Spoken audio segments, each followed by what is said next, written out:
Hello friends, welcome to learn services. This is Ram Soni. आज हम discuss करेंगे एमपीपीएससी प्रीलिम्स एग्जाम के लिए, जो कि 2023 का भी प्रीलिम्स होने वाला है। तो उसके लिए बहुत सारे फ्रेंड्स का कहना यह है क्या स्ट्रेटेजी बनाई जाए, बिकॉज एमपीपीएससी 2022 प्रीलिम्स में कट ऑफ बहुत ऊपर गया है।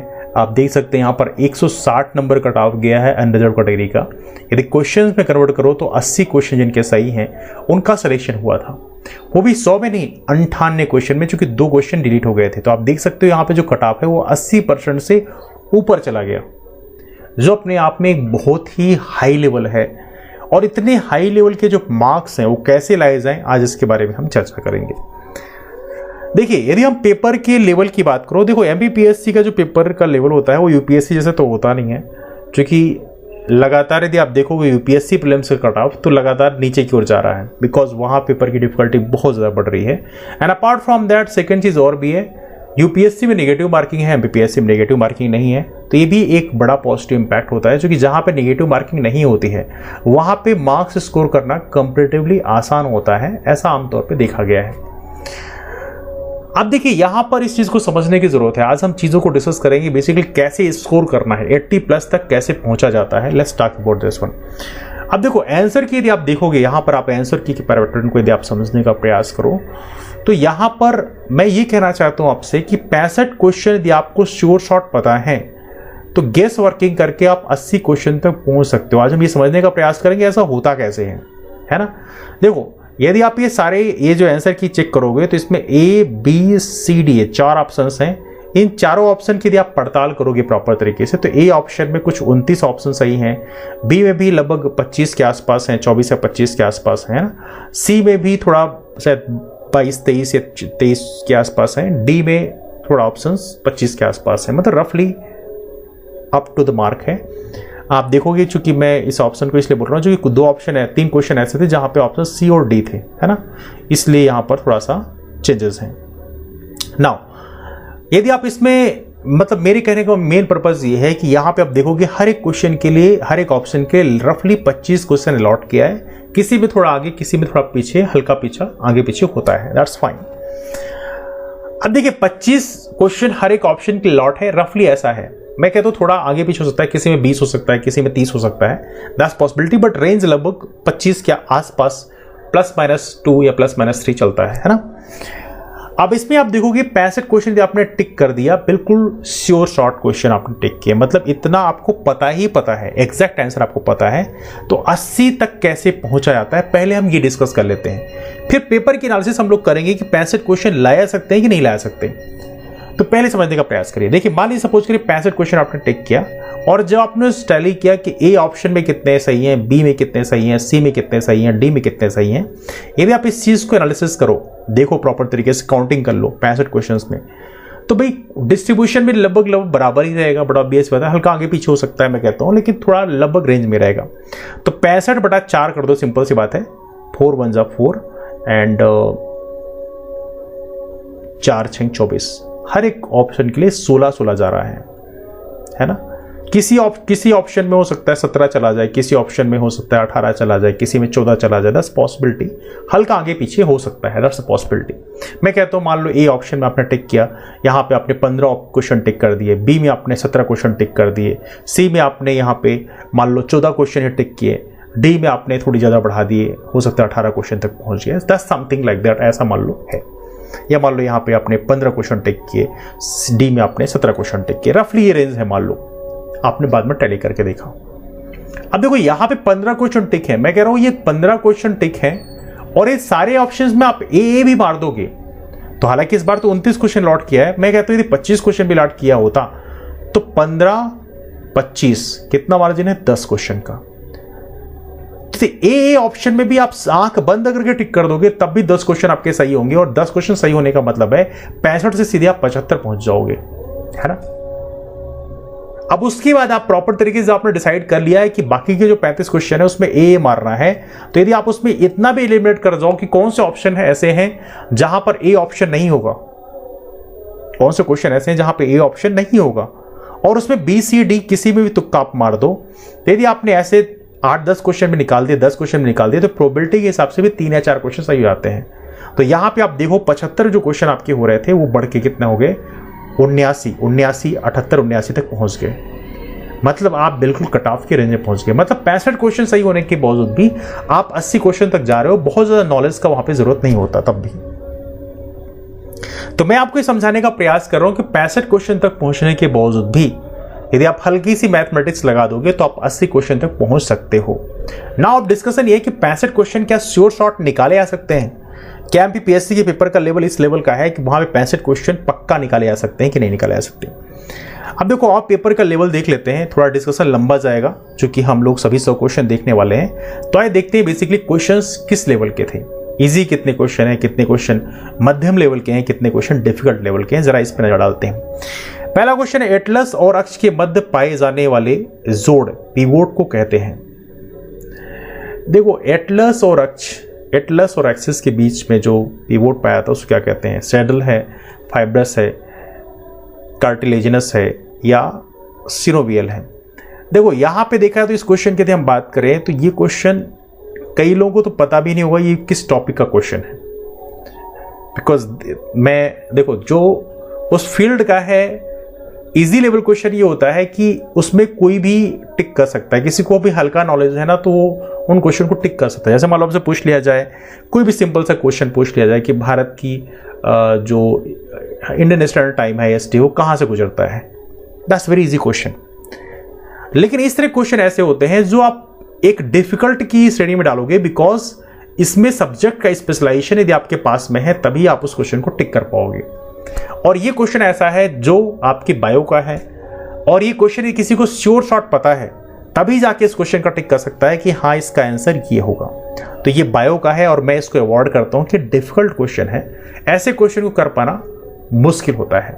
देखिए, आमतौर पर किसी भी एग्जाम का यदि आप पैटर्न देखने की कोशिश करोगे तो आप पाओगे कि यहां पर इजी, मॉडरेट और डिफिकल्ट क्वेश्चन का जो पैटर्निंग होती है, इसमें ये होता है कि इजी में लगभग 30 से 35 क्वेश्चन होते हैं, मॉडरेट लेवल में लगभग 50 से 55 क्वेश्चन होते हैं, डिफिकल्ट में 15 से 20 क्वेश्चन होते हैं। ऐसी कंडीशन आमतौर पे देखा गया है। तो इजी क्वेश्चन वो होते हैं जहां पे बहुत ज्यादा मेहनत की जरूरत नहीं होती, आपने सिलेबस को कवर कर रखा है तो उसमें आपको बड़े आराम से आपके टिप्स में आंसर होता है ना। ऐसे यहाँ पे क्वेश्चन पूछा गया, Indian institute of forest management कहाँ पे है? जाने हम लोगों ने कितनी बार डिस्कस किया कि भोपाल में है। तो ये बहुत आप इजी क्वेश्चन आप इसको कह सकते हो कि बहुत ही आसान क्वेश्चन है। तो ऐसे क्वेश्चन ये है कि जहां पे आपकी जुबान में होता है प्रॉपर तरीके से आंसर कि हाँ ये आंसर होगा इसका। तो ऐसे 30 क्वेश्चन होते हैं। मॉडरेट क्वेश्चन वो होते हैं जो आपने तो उसको 4-6 बार रिवाइज कर रहा है तो वो क्वेश्चन किए जा सकते हैं। तो ये 55 क्वेश्चन होते हैं। डिफिकल्ट में 15 से 20 क्वेश्चन होते हैं। मतलब जैसे सर्टन ऐसा बना होता है। तो आप देखो, यदि आपने प्रॉपर तरीके से सिलेबस को रिवाइज करा है तब भी 30 + 55 मतलब 85 के आसपास क्वेश्चन ऐसे होते हैं जो आपके रेंज में होते हैं। मतलब इसको आप कर सकते हो। इसे बहुत स्पेशलाइज्ड है, किसी टॉपिक के बहुत अंदर घुसने की जरूरत नहीं होती। 85 क्वेश्चन आप तब कर सकते हो यदि आपने प्रॉपर तरीके से सिलेबस को रिवाइज किया। अब चूंकि सारे टॉपिक आपके तैयार हो ऐसा जरूरी नहीं है भाई। आपका एक कोई हिस्ट्री हो सकता है किसी कमजोर हो, किसी का पॉलिटी अच्छा हो, किसी का इकोनॉमी अच्छा हो, किसी का साइंस अच्छा हो, दैट्स पॉसिबिलिटी। लेकिन सारे टॉपिक आपके अच्छे हो ऐसा पॉसिबिलिटी तो हो नहीं सकता। हो सकता है 2-3 यूनिट्स ऐसे हैं, 2-3 टॉपिक ऐसे हैं, 2-3 सब्जेक्ट ऐसे हैं जहां पे आपका उतना अच्छा क्लच ना हो। तो मैं कह रहा हूं 85 में से 65 क्वेश्चन आप स्कोर कर जाते हो, मतलब आप सिलेक्शन की क्राइटेरिया को टच कर जाते हो। Getting the point? तो यहां पर मेरे कहने का मतलब यह है कि आपको बहुत ज्यादा ये नहीं सोचना है कि बहुत इंपॉसिबल सा गोल है, क्योंकि एमपीपीएससी में क्वेश्चंस का लेवल बहुत हैवी नहीं होता। मैं नहीं कह रहा हूं कुछ क्वेश्चन बहुत डिफिकल्ट होते हैं, वही बट हिस्ट्री के बहुत सारे क्वेश्चन ऐसे आए जो डिफिकल्ट लेवल आए, मतलब उसको देख के लगा कि हाँ ये क्वेश्चन आप कैसे कर पाओगे। लेकिन कई क्वेश्चन ऐसे भी थे जो आसान थे। अब डिस्कस कर लेते हैं, लेट्स चेक इट आउट। आइए देखते हैं बेसिकली प्रॉपर तरीके से। 100 क्वेश्चन है तो इसको देखना कोई बहुत बड़ी बात नहीं है। Let's check it out. तो पहला क्वेश्चन तो मैं कहूँगा डिफिकल्ट है। तो अभी तक मैं यदि कहूँगा कि इजी डिफिकल्ट का जो रेशियो है, तो इजी में तो 0 चल रहा है, मॉडरेट में 0 और डिफिकल्ट में 1 चल रहा है। 0-0-1 का हिसाब है। Genetically modified BT brinjal is developed for, इस क्वेश्चन को मैं कहूँगा ये हम लोग पढ़ते आए हैं इसको प्रॉपर तरीके से, तो ये क्वेश्चन बहुत डिफिकल्ट, आप इसको नहीं कोट कर सकते हो। तो ये क्वेश्चन कह सकते हैं कि ये मतलब मैं बहुत इसको, हालांकि है तो इजी क्वेश्चन, बिकॉज आमतौर पे जब भी बीटी ब्रिंजल की बात करते हैं जेनेटिकली मॉडिफाइड होता है तो सबसे बड़ी बात वहाँ पर होता है कि इंसेक्ट रेजिस्टेंस का ही आमतौर पर फीचर देखने के लिए मिलता है। लेकिन कुछ फ्रेंड से कहना ये कि नहीं ड्रॉट रेजिस्टेंस भी कई बार लगता है, बट एनीवे इंसेक्ट रेजिस्टेंस यहाँ पर एमपीएससी ने सही ऑप्शन दिया है, तो मैं इसको कह सकता हूँ कि हल्का मॉडरेट लेवल आप कह सकते हो, है ना। तो यहाँ पे स्कोर हो गया 0 1 1, है ना। 0 question easy, 1 question moderate, 1 question difficult, है ना। चलो अगला क्वेश्चन देखते हैं हम लोग। विच of the following vitamin helps in blood clotting in human? कौन सा विटामिन ब्लड क्लॉटिंग के लिए हेल्प करता है? देखो विटामिन, कौन सा विटामिन आमतौर पे सारे लोग पढ़ते हैं, कौन सा विटामिन क्या काम करता है ना। विटामिन ए का रेटिनॉल है, सभी लोगों को पता है। विटामिन बी में बहुत सारे होते हैं, विटामिन बी 1 थायमिन होता है, बहुत सारी उसकी प्रॉपर्टीज होती है। विटामिन के ब्लड क्लॉटिंग करता है, ये आज से नहीं बहुत पहले से आप लोग पढ़ते आए हैं। तो एक क्वेश्चन को मैं कह सकता हूं इजी लेवल क्वेश्चन है, 10 काइंड ऑफ इजी क्वेश्चन, तो मैं इजी एक ये स्कोर हो गया, एक इजी क्वेश्चन, एक मॉडरेट, एक डिफिकल्ट, है ना। तो इसको मैं इजी क्वेश्चन ही करार दूंगा। चलो अगला क्वेश्चन देखते हैं, let's get the next question. यहाँ पे चौथा क्वेश्चन है IFM, कह चुका हूं पहले इजी क्वेश्चन है, तो इजी क्वेश्चन का स्कोर हो गया 2 1 1, है ना। चलो आगे चलते हैं। यहाँ पे पांचवा क्वेश्चन है, the area that acts as a boundary और a transition zone between two ecosystem. दो इकोसिस्टम के बीच में जो बाउंड्री है, ट्रांजिशन जोन, उसको आप क्या कहते हो? देखिए यदि किसी ने हल्का सा भी इन्वायरमेंट पढ़ा हुआ है तो उसको पता है कि ये जो टर्म होता है वो इकोटोन ही इस्तेमाल करते हैं, इसमें कोई बड़ी बात नहीं है। That's a very common thing, that किसी ने इन्वायरमेंट हल्का भी पढ़ रखा है तो इकोटोन का जो टर्म है उसने कई बार पढ़ा होगा। तो ये क्वेश्चन को मैं इजी कहूंगा, तो ये क्वेश्चन 3 1 1 का स्कोर हो गया, है ना। 3 इजी क्वेश्चन, एक डिफिकल्ट, एक मॉडरेट, है ना। एक मॉडरेट, एक difficult. Which the following regions of our country is known as hot spot of virosity? इनमें से कौन सा हॉट स्पॉट? हॉट स्पॉट हम लोग पढ़ते आए हैं, जो वेस्टर्न घाट है या जो हमारा हिमालय का रीजन है, या इसके अलावा वेस्टर्न घाट है या ईस्टर्न हिमालय, ये सारे के सारे हॉट स्पॉट जोन में आते हैं। तो वेस्टर्न घाट जो पश्चिमी घाट है हमारा, ये किस में आता है? ये हमारा हॉट स्पॉट जोन में आता है ना।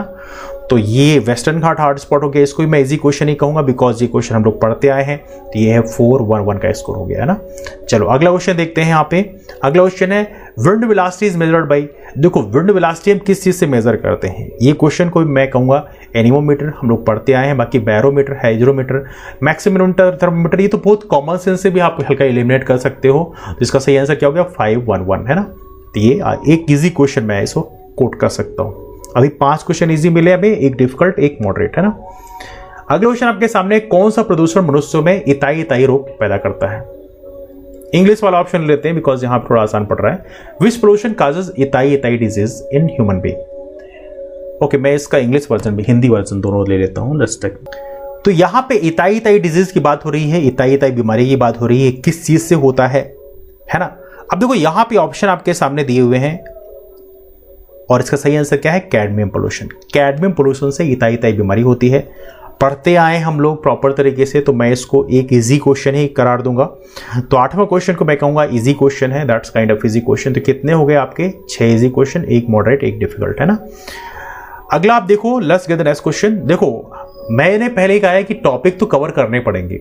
यदि आपने टॉपिक कवर कर रखे हैं एवरेज लेवल पे ही, तो भी आपसे क्वेश्चन बन जाते हैं इजी लेवल क्वेश्चन। अगला, as per the food safety and standards act 2006, which of the following mark is made mandatory on all processed food products sold in our country?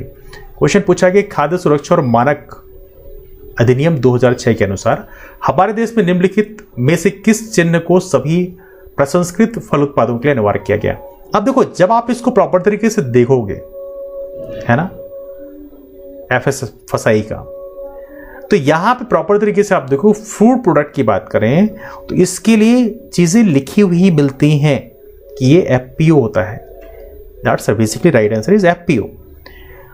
BEE mark जो है BEE, अब देखो यहां पे elimination से आप कैसे टिक कर सकते हो, इसमें ISI तो हो नहीं सकता। BEE एनर्जी इफिशिएंसी के लिए होता है। यदि आपके घर में कोई भी कूलिंग पावर का होगा, कूलिंग करने वाला कोई भी होगा, यदि आपके घर में एसी होगा तो उसमें आपने देखा होगा BEE टर्म लिखा होता है।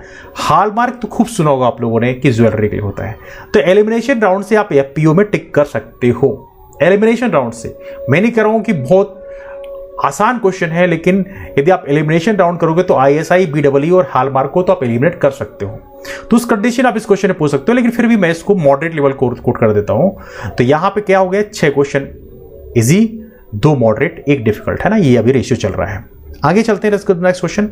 आयुष एक्रोनिम किस चीज का? अब देखो आयुष तो आप लोगों ने कब कितनी बार सुना है, आयुर्वेद, योगा, यूनानी, सिद्ध होम्योपैथी, 10 वेरी इजी क्वेश्चन। तो इस क्वेश्चन की यदि बात करें, इसका ये सही आंसर है और ये बहुत इजी क्वेश्चन मैं आपसे सपोर्ट करूंगा, ये इजी क्वेश्चन ही माना जाएगा। तो ये कितने हो गए, 7-2-1 का रेशियो हो गया। ठीक है, चलिए अभी तक हमें 7 क्वेश्चन इजी मिले हैं, 2 क्वेश्चन मॉडरेट मिले हैं, 1 डिफिकल्ट मिला है ना। In terms of gross production of coal, what is the rank of Madhya Pradesh in India? Madhya Pradesh की रैंक कोल प्रोडक्शन में पूरे देश में क्या है? इसका सही आंसर बोला गया 4th।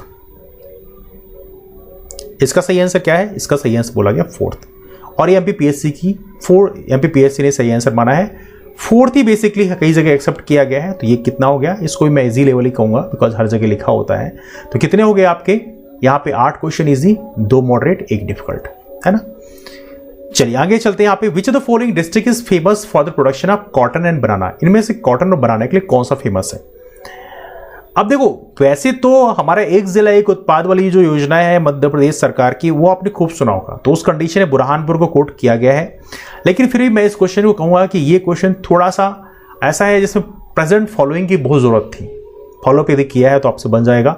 हालांकि कॉटन का उत्पादन मोस्टली कहां पे होगा? कॉमन सेंस यदि आप लगाओगे तो वहां पे भी आप पहुंचोगे कि आपको बुरहानपुर का जो रीजन है यहां पर ही आपको मिलेगा। That's kind of common sense. तो यहां पे देखा तो उस हिसाब से आप टिक कर सकते हो, लेकिन फिर भी मैं कहूंगा कि ये मॉडरेट लेवल क्वेश्चन है। तो यहां मैं कहूंगा कि 8 क्वेश्चन इसमें इजी, 3 मॉडरेट और 1 टफ क्वेश्चन। ठीक है, आगे चलते हैं। What amount will be given to eligible women under Ladli Behna Yojana? अब लाडली बहना योजना तो बहुत ही पॉपुलर थी, ऑलमोस्ट हर किसी को पता था कि इसका सही आंसर क्या होगा। 1000 रुपए पर मंथ देने का सिस्टम है। तो 9 क्वेश्चन यहाँ पे इजी, 3 और 1, 9:3:1 का रेशियो चल रहा है। ये कह सकता है इजी क्वेश्चन है। अगला क्वेश्चन आप देखो यहाँ पे, which of the following tribes is often addressed as Khutiya Patel with respect to? अब देखो, खुटिया पटेल को विद रिस्पेक्ट के हिसाब से, इज्जत के हिसाब से बुलाया जाता है। और ये कौन है? सहारिया। सहारिया जो ट्राइब है। अब देखो, ये क्वेश्चन को मैं यहां पर डिफिकल्ट क्वेश्चन बोल दूंगा। निम्नलिखित में से किस जनजाति को आदर के साथ खुटिया पटेल के रूप में संबोधित किया जाता है? ये है सहारिया। अब देखो, इस क्वेश्चन में देखा जाए तो यहाँ पे दिक्कत क्या थी कि ये कई सारी किताबों में लिखा नहीं है। कुछ किताबों में तो हालांकि मैंने कोट देखा है इसका खुटिया पटेल का, लेकिन कुछ किताबों में लिखा नहीं है। इसलिए मैं इसको एक डिफिकल्ट क्वेश्चन करा दूंगा, बिकॉज ऐसे क्वेश्चन जिसको आपने सुना नहीं तो बट ऑब्वियस तो डिफिकल्ट ही होगा, वहां पे टिक करने में दिक्कत होती है। तो 9:3:2 का रेशियो हो गया, यहां पर 2 डिफिकल्ट क्वेश्चन हो गए। आगे चलते हैं, let's move for next question. अगला क्वेश्चन देखते हैं। अगला क्वेश्चन है, as per the 2011 census of India which district of Madhya Pradesh has the least population density? कौन से जिले की सबसे कम जनसंख्या घनत्व है? जनसंख्या घनत्व क्या होता है? 1 किलोमीटर स्क्वायर में जितनी आबादी रहती है उसे बोलते हैं जनसंख्या घनत्व, है ना। अब यहां पे देखा जाए तो ये क्वेश्चन को मैं कह सकता हूं इजी क्वेश्चन है, बिकॉज आमतौर पर जब भी हम सेंसस पढ़ते हैं, जनगणना पढ़ते हैं 2011 की, वहां पे पॉपुलेशन डेंसिटी पढ़ते हैं, सेक्स रेशियो कितना है पढ़ते हैं, लिटरेसी रेट कितना पढ़ते हैं, तो ये लोगों के टिप में रहता है। तो मैं इस क्वेश्चन को इजी क्वेश्चन कह सकता हूं, बिकॉज ये बहुत ही आसान सा क्वेश्चन है। वाली क्लास में मैंने कई बार डिस्कस भी किया है। अब यहां पे यदि पूछ लिया तो पॉपुलेशन डेंसिटी कितनी है तब मुश्किल हो जाता है, लेकिन यहां पे पूछा गया किसमें सबसे कम पॉपुलेशन डेंसिटी है, तो ये इजी क्वेश्चन मैं कहूंगा डिंडोरी की है। और ये एक इजी क्वेश्चन है, मतलब 10 क्वेश्चन इजी हो गए, 3 क्वेश्चन मॉडरेट और 2 डिफिकल्ट। चलो आगे चलते हैं, रेशियो चेक करते हैं आगे का। Just 1 second.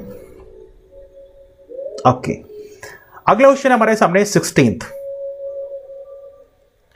Who is the first lady governor of मध्य प्रदेश? मध्य प्रदेश की पहली महिला राज्यपाल कौन है? अब देखो, यहां पे आप देखोगे सरला अग्रवाल, खूब नाम सुना है आपने, कोई बड़ी बात नहीं है। तो यहां पे ये क्वेश्चन हम लोगों ने खूब बार सुना है, तो ये क्वेश्चन को मैं एक इजी क्वेश्चन ही कोट करूंगा। और ऑब्वियस सी बात है। ओके, कितने हमने कर लिया था, कितना हमने 10:3:1 चल रहा है, 10:3:2 चल रहा है। ओके, तो यहां पे एक इजी क्वेश्चन है ये आपके सामने, तो मैं इसको कहूंगा कि ये 11:3:2 हो जाएगा, 11:3:2, है ना। यहाँ पे 11 इजी क्वेश्चन अभी तक है। What is the minimum population required for the declaration of gram panchayat in Madhya Pradesh? Gram panchayat declare करने के लिए मिनिमम पॉपुलेशन कितना होना चाहिए? अब देखो, ये क्वेश्चन हालांकि इसका सही आंसर 1000 है। लगभग हर जगह पढ़ते हैं हम लोग, ग्राम पंचायत के बारे में पढ़ते हैं, लेकिन कुछ फ्रेंड्स का कहना है कि नहीं, हर किताब में नहीं मिलता। तो चलो मैं मॉडरेट क्वेश्चन इसको करार देता हूं, तो यहां मॉडरेट हो जाएगा। तो 11, 4 और 2, ठीक है। 4 मॉडरेट क्वेश्चन हो गए, 11 easy question, 2 difficult question. How many times has the presidents rule been imposed in Madhya Pradesh? ये क्वेश्चन मैंने क्लास में जाने कितनी बार किया होगा, लगभग हर किसी की जुबान में रटा हुआ है कि 3 बार लगाया गया था। तो ये क्वेश्चन मैं कह सकता हूं इजी क्वेश्चन है। तो कितना हो गया इजी क्वेश्चन? 12 क्वेश्चन इजी हो गए, 4 मॉडरेट और 2 डिफिकल्ट क्वेश्चन। चलो आगे चलते हैं यहाँ पे, let's move on for next question. Who among the following shall preside the meeting of the council of minister in the Madhya Pradesh in the absence of chief minister. यहां पे हिंदी में पढ़ लेते हैं आप लोगों के लिए कि सीएम यदि वहां पर नहीं है तो भाई काउंसिल ऑफ मिनिस्टर को प्रिजाइड करने का जो काम है वो कौन करेगा। अब देखो यहां पे कॉमन सेंस की बात है, कहीं भी ऐसा नहीं लिखा है कि होम मिनिस्टर करेगा या फाइनेंस मिनिस्टर करेगा, पार्लियामेंट्री अफेयर मिनिस्टर करेगा। तो कॉमन सेंस की बात है, एलिमिनेशन से करोगे तो क्या मिलेगा आपको कि कोई मिनिस्टर जिसको चीफ मिनिस्टर नॉमिनेट कर देगा वही करेगा, बड़ा ऑब्वियस सी बात है। लेकिन चूंकि हल्का सा दिमाग लगाना है तो मैं कह देता हूं इसको मॉडरेट क्वेश्चन है, क्योंकि यहां पे हल्का सा माइंड अप्लाई करना है। हालांकि एलिमिनेशन आप कर सकते थे, लेकिन चलो मॉडरेट लेवल में कहता हूं तो 12-5-2 का रेशियो हो गया है ना। 12 क्वेश्चन इजी, 5 मॉडरेट और 2 डिफिकल्ट क्वेश्चन। अगला है, who was the first chief minister of Madhya Pradesh. Madhya Pradesh का पहला मुख्यमंत्री कौन था। बहुत ही आसान क्वेश्चन है, मतलब ये क्वेश्चन किसी से नहीं बना तो बहुत बड़ी दिक्कत हो जाएगी। तो 13-5-2 का रेशियो हो गया, मतलब ये क्वेश्चन बहुत ही इजी क्वेश्चन है। तो 13-5 और 2, 13 easy question, 5 moderate, 2 difficult question है ना। अगला क्वेश्चन है, who presides over the committee constituted for the appointment of members of the state human right commission. अब देखो human right commission, state human right commission को अपॉइंट करने की जो सिलेक्शन कमेटी होती है उसमें कौन कौन होता है, ये तो हम लोग हजारों बार पढ़ते हैं। नेशनल ह्यूमन राइट कमीशन का पढ़ते हैं, स्टेट ह्यूमन राइट कमीशन का पढ़ते हैं, जो constitutional body, statutory body proper तरीके से आपके सिलेबस में था। तो इतना ही तो पढ़ना था, मतलब इस यूनिट में यही चीजें पढ़नी थी बेसिक। तो ये लगभग हर किसी को रटा होता है। तो इस क्वेश्चन को मैं एक इजी क्वेश्चन ही करा दूंगा, तो इसका सही आंसर है चीफ मिनिस्टर। बट ये एक इजी क्वेश्चन है तो मैं कहूंगा ये एक इजी क्वेश्चन है। तो हमने कितने भी क्वेश्चन टिक कर लिए हैं, हमारा रेशियो चल रहा है इसमें 13-5-2 का, है ना। तो यहां पर मैं कह दूंगा 14-5-2, कितना हो गया 14-5-2, 14-5-2 रेशियो चल रहा है। चलिए, how many non official members can be there under the Madhya Pradesh state backward class commission act 2021। Non official member कितने हो सकते हैं Madhya Pradesh state backward class commission में। आप देखो ये क्वेश्चन मैं कहूंगा कि ये एक डिफिकल्ट क्वेश्चन है। हालांकि बैकवर्ड क्लास कमीशन हम लोग पढ़ते हैं प्रॉपर तरीके से, लेकिन नॉन ऑफिशियल मेंबर्स के बारे में कई बार हम लोग प्रॉपर तरीके से स्टडी नहीं करते, है ना, बिकॉज थोड़ी चर्चा में नहीं होता है। जैसे लोग यूपीएससी की तैयारी कर रहे हैं तो वहां पे स्टेट का बैकवर्ड क्लास कमीशन ज़्यादा पढ़ते भी नहीं है। That's one of the reason. तो मैं इसको यदि डिफिकल्ट क्वेश्चन ही बोलता हूं तो कितना हो गया आपका 14-5 और 3 डिफिकल्ट क्वेश्चन, 14 इजी क्वेश्चन, 5 मध्यम लेवल क्वेश्चन। अगला है, analyse the statement with reference to national human right commission. National human right commission के बारे में स्टेटमेंट दिए हुए हैं, आज समझने का प्रयास करते हैं। पहला स्टेटमेंट है, the human right commission encourages organising organisations working in the field of human rights. Human right commission इसको इनकरेज करता है। एक कॉमन सेंस की बात है, इनकरेज करेगा ही, बड़ा ऑब्वियस सी बात है। तो ये स्टेटमेंट सही है ना। दूसरा है, the work of the commission is also to conduct research in the field of human rights. Commission काम क्या है, ह्यूमन राइट की फील्ड में रिसर्च करना है। तो ये दोनों ही ऑब्वियस सी ऑप्शंस हो जाते हैं। हालांकि यहाँ पे बाद में एमपीपीएससी ने सी और डी दोनों ऑप्शन सही माने हैं, बट उस हिसाब से देखो तो मैं इसको इजी लेवल क्वेश्चन ही कहूँगा, बहुत डिफिकल्ट नहीं कहूँगा, बिकॉज यहाँ पे कॉमन सेंस अप्लाई करना था और कॉमन सेंस अप्लाई करके आप ऐसे क्वेश्चन सही कर सकते हो। तो 15-5-3 का रेशियो हो गया, मतलब 15 क्वेश्चन इजी, 5 मॉडरेट और 3 डिफिकल्ट क्वेश्चन। ठीक है, चलिए आगे चलते हैं, let's go for next question. 15-5-3 का रेशियो चल रहा है, ठीक है। Okay, in which article of the Constitution is there provision for the Public Service Commission of the Union and the States? अब देखो ये चीजें हम लोग आमतौर पर पढ़ते हैं, लेकिन कई बार क्या होता है, कुछ कैंडिडेट्स ऐसे होते हैं जो कोट करते हैं कि भाई रिवाइज नहीं किया तो भूल गया। तो जहां पे रिवीजन करने का मामला आ जाए तो मॉडरेट क्वेश्चन हो जाता है, कई बार रिवीजन करोगे तब याद रहेगा, है ना। तो इसको मैं मॉडरेट लेवल यदि कोट करता हूं तो यहां पे देखा जाए तो ये, हालांकि इसका सही आंसर 315 है, तो फिर भी इसको मैं कहता हूं 14-6-3। ठीक है, ये रेशियो हो गया। 14 था, 15 था, लेट मी 6 चेक आउट, 15 था, 15-6-3। ठीक है, 15-6-3। देखो ये डिफिकल्ट तो बिल्कुल नहीं कह सकता मैं, बिकॉज क्या है कि आर्टिकल्स को आप रिवाइज करोगे तो क्वेश्चन बन जाते हैं। और भाई जो चीजें आपके सिलेबस में है प्रॉपर तरीके से, एटलीस्ट उनका मेन आर्टिकल तो पता होना चाहिए, है ना। तो 14-6-3 हो गया। Where are the salary and service condition of the Comptroller General of India specified? ये कहाँ पे स्पेसिफाइड है प्रॉपर तरीके से। 25वां क्वेश्चन आपके सामने, हिंदी वाला वर्जन भी मैं लेता हूँ, let me get Hindi version as well. Bharat के नियंत्रक महालेखा परीक्षक के वेतन एवं सेवा शर्तें कहाँ पर निर्दिष्ट है। देखो सेवा शर्तों के बारे में, वेतन की बात करें तो ये कई सारी पोस्ट का है, कंडीशंस प्रॉपर तरीके से स्पेसिफाइड है, आपको पता होना चाहिए, और ये सेकेंड शेड्यूल में है। आप सभी को पता है कि जो सैलरी सर्विस कंडीशन वो प्रॉपर तरीके से स्पेसिफाइड है, एक की नहीं कईयों की है। सेकंड शेड्यूल प्रॉपर तरीके से सैलरी सर्विस कंडीशन के लिए है ही है। तो ये शेड्यूल तो पढ़ना, रिवाइज करना एक आम सी बात है। शेड्यूल में एटलीस्ट स्टार्टिंग के शेड्यूल तो हम लोग देखते ही रहते हैं, है ना। तो मैं इसको वैसे इजी क्वेश्चन कोट करूंगा, लेकिन कुछ फ्रेंड्स का कहना ये है कि नई नई चीज़ें कभी कभी भूल जाती हैं। चलो ठीक है, इसको हम मॉडरेट लेवल यदि कोट करते हैं तो 15-7-3 हो जाएगा। कितना हो जाएगा? 15-7-3 का हिसाब हो जाएगा, है ना। 15 question easy, 7 question moderate, 3 difficult questions. आगे चलते हैं। When did the Madhya Pradesh state election commission came into existence? अब देखो ये क्वेश्चन की बात करें तो यहाँ पे डिस्प्यूट था, इस क्वेश्चन को इसलिए बाद में एमपीएससी ने डिलीट कर दिया तो इसमें डिस्कस करने का कोई मतलब है नहीं। चलो 15-7-3 का हमारा हिसाब चल रहा है अभी। Who appoints the vice chairman of NITI Aayog? NITI Aayog के वाइस चेयरमैन कौन अपॉइंट करता है? बहुत ही आसान सा है, नीति आयोग आपके सिलेबस में है। चेयरमैन तो एक्स ऑफिशियो प्राइम मिनिस्टर होता है, बड़ा ऑब्वियस सी बात है। और वाइस चेयरमैन को कौन अपॉइंट करेगा? अब देखो यहाँ पे एक सिंपल सी बात है, ये एक non constitutional non statutory body है, तो इसको कौन अपॉइंट करेगा? बड़ा ऑब्वियस बात है, यहाँ पर प्राइम मिनिस्टर ही अपॉइंट करेंगे। तो कॉमन सेंस की बात है, बहुत डिफिकल्ट क्वेश्चन नहीं है। इसको मैं एक आसान क्वेश्चन ही कोट करूंगा। तो क्या हो गया? 16-7-3। 16 क्वेश्चन इजी आए हैं, 7 क्वेश्चन मॉडरेट लेवल के, 3 डिफिकल्ट क्वेश्चन है। ठीक है, आगे चलते हैं। Let's move for next question. Establishment of central vigilance commission to advice and guide the central agencies in the field of vigilance is based on the recommendation of whose committee head by whom? मतलब कुल मिला के vigilance commission का जो formation हुआ वो कौन सी committee की रिकमेंडेशन से किया गया? देखो ये क्वेश्चन हम लोगों ने कई बार डिस्कस किया है। केंद्रीय सतर्कता आयोग का जो फॉर्मेशन है कौन सी कमेटी की रिकमेंडेशन से किया गया है ना। तो इस क्वेश्चन को मैं एक मॉडरेट लेवल क्वेश्चन कह सकता हूं, के शांतनम कमेटी के रिकमेंडेशन से किया गया है। मैं बहुत ही इस मामले में पॉजिटिव हूं कि यहाँ पे क्वेश्चन हालांकि लोगों से बन ही गया, अधिकांश लोगों से, लेकिन तब भी यदि इसको मॉडरेट लेवल कोट करते हैं तो चलो ठीक है, 16-8-3 का रेशियो हो जाएगा। 16-8-3, 16 question easy, 8 question moderate, 3 difficult question है। आगे चलते हैं यहाँ पे। Let's move for next question. Who, के शांतनम है ना, who in the following can not be the state chief information commissioner और स्टेट इंफॉर्मेशन कमिश्नर? इनमें से कौन सा स्टेट चीफ इंफॉर्मेशन कमिश्नर या इंफॉर्मेशन कमिश्नर नहीं हो सकता? अब देखो यहाँ पे ऑप्शंस आप देखो प्रॉपर तरीके से, देखो क्या लिखा है इसमें। इसमें सही आंसर क्या हो सकता है? इसमें person from field of journalism क्यों नहीं हो सकता? हो सकता है। लीगल फील्ड हो सकता है, साइंस एंड टेक्नोलॉजी हो सकता है, मेंबर ऑफ लेजिस्लेटिव असेंबली। अब देखो लेजिस्लेचर का तो हो ही नहीं सकता, पहले आप रिजाइन करो वहां से फिर हो सकते हो।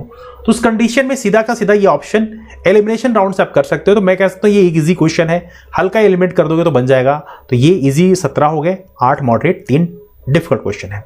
17-8-3। अभी देखो अभी तक 3 डिफिकल्ट क्वेश्चन केवल मिले हैं। Under which article of the constitution of India has the national commission for schedule caste been constituted? Article 338 हम लोग पढ़ते पढ़ते बड़े हुए हैं और बहुत ही सिंपल है। National commission of schedule caste article 338, national commission of schedule tribe article 338 से, national commission of backward class article 338 B. बहुत ही आसान क्वेश्चन है, मैं इसको इजी क्वेश्चन बोलूंगा। 18 क्वेश्चन इजी है, 8 क्वेश्चन मॉडरेट है, 3 क्वेश्चन डिफिकल्ट क्वेश्चन है। अभी भी देखो 18-8-3 का रेशियो चल रहा है। आगे चलते हैं, 31st क्वेश्चन में चलते हैं। In which the following city,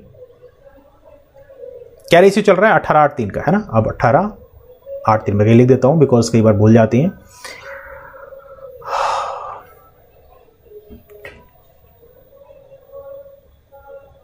in which the following city is the headquarter of food and agriculture organization? देखो अक्सर हम लोग डिस्कस करते हैं फाओ मतलब फूड की बात है तो रोम चले जाना है। कहाँ चले जाना है? रोम चले जाना है। और रोम ये मैंने क्लास में कई बार डिस्कस किया है। क्वेश्चन मैं कह सकता हूँ एक इजी क्वेश्चन है, तो इसका शेयर हो गया अपना 19-8-3। 19 इजी क्वेश्चन, 8 मॉडरेट लेवल के, 3 डिफिकल्ट क्वेश्चन है।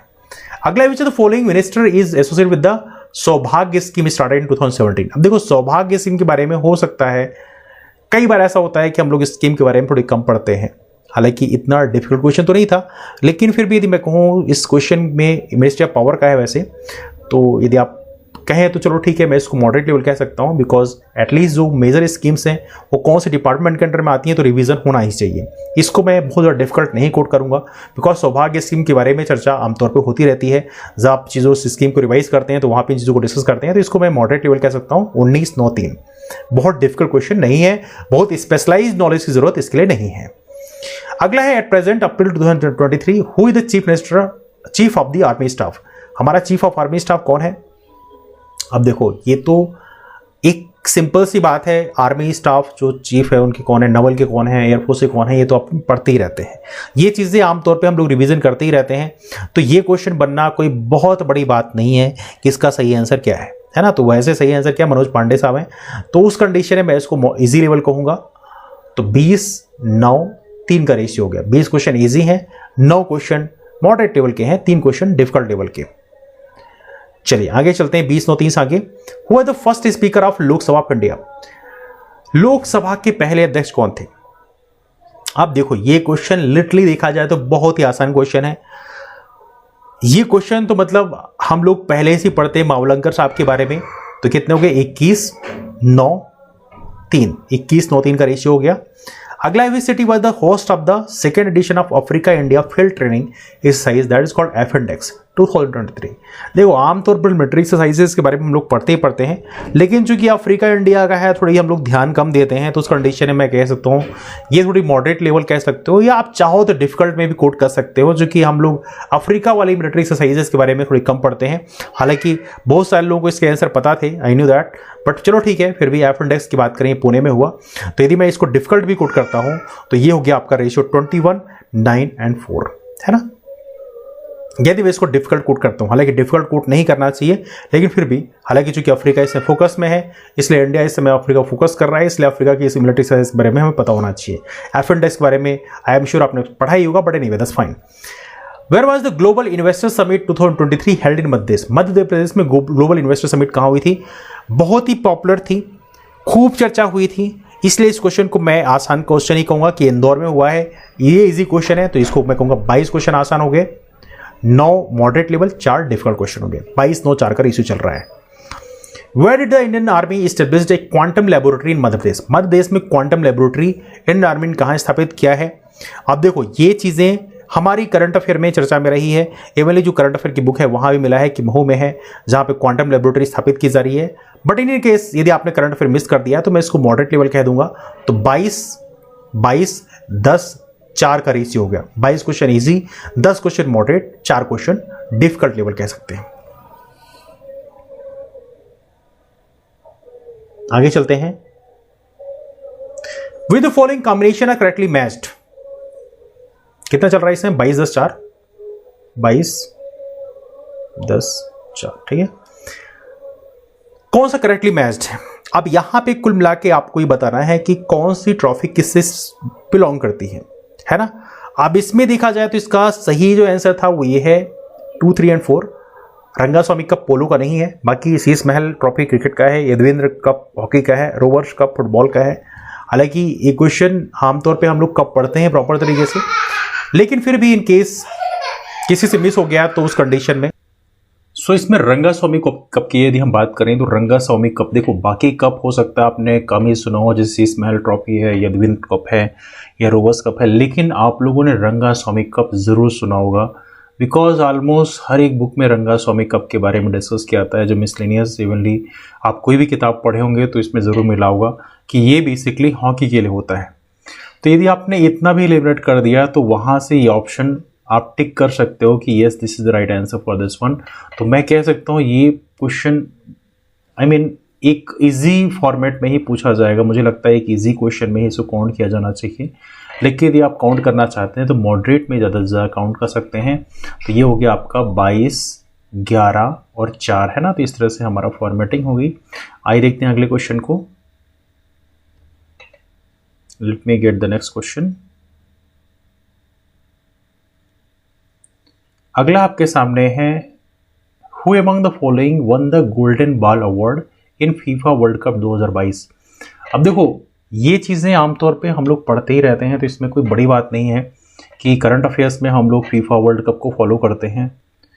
तो इस क्वेश्चन की बात करें तो इसका सही आंसर है लायनल मेसी। तो ये चीज़ें हम लोगों ने पढ़ी है and we can say that thing that is kind of easy question, मतलब मैं इसको आसान क्वेश्चन ही बोलूँगा। तो ये दैट्स इजी क्वेश्चन। तो हमारा हो गया 23, 11 और 4। 23 क्वेश्चन इजी क्वेश्चन अभी तक मिले हैं, 11 मॉडरेट लेवल मिले हैं, 4 डिफिकल्ट क्वेश्चन मिले हैं ना।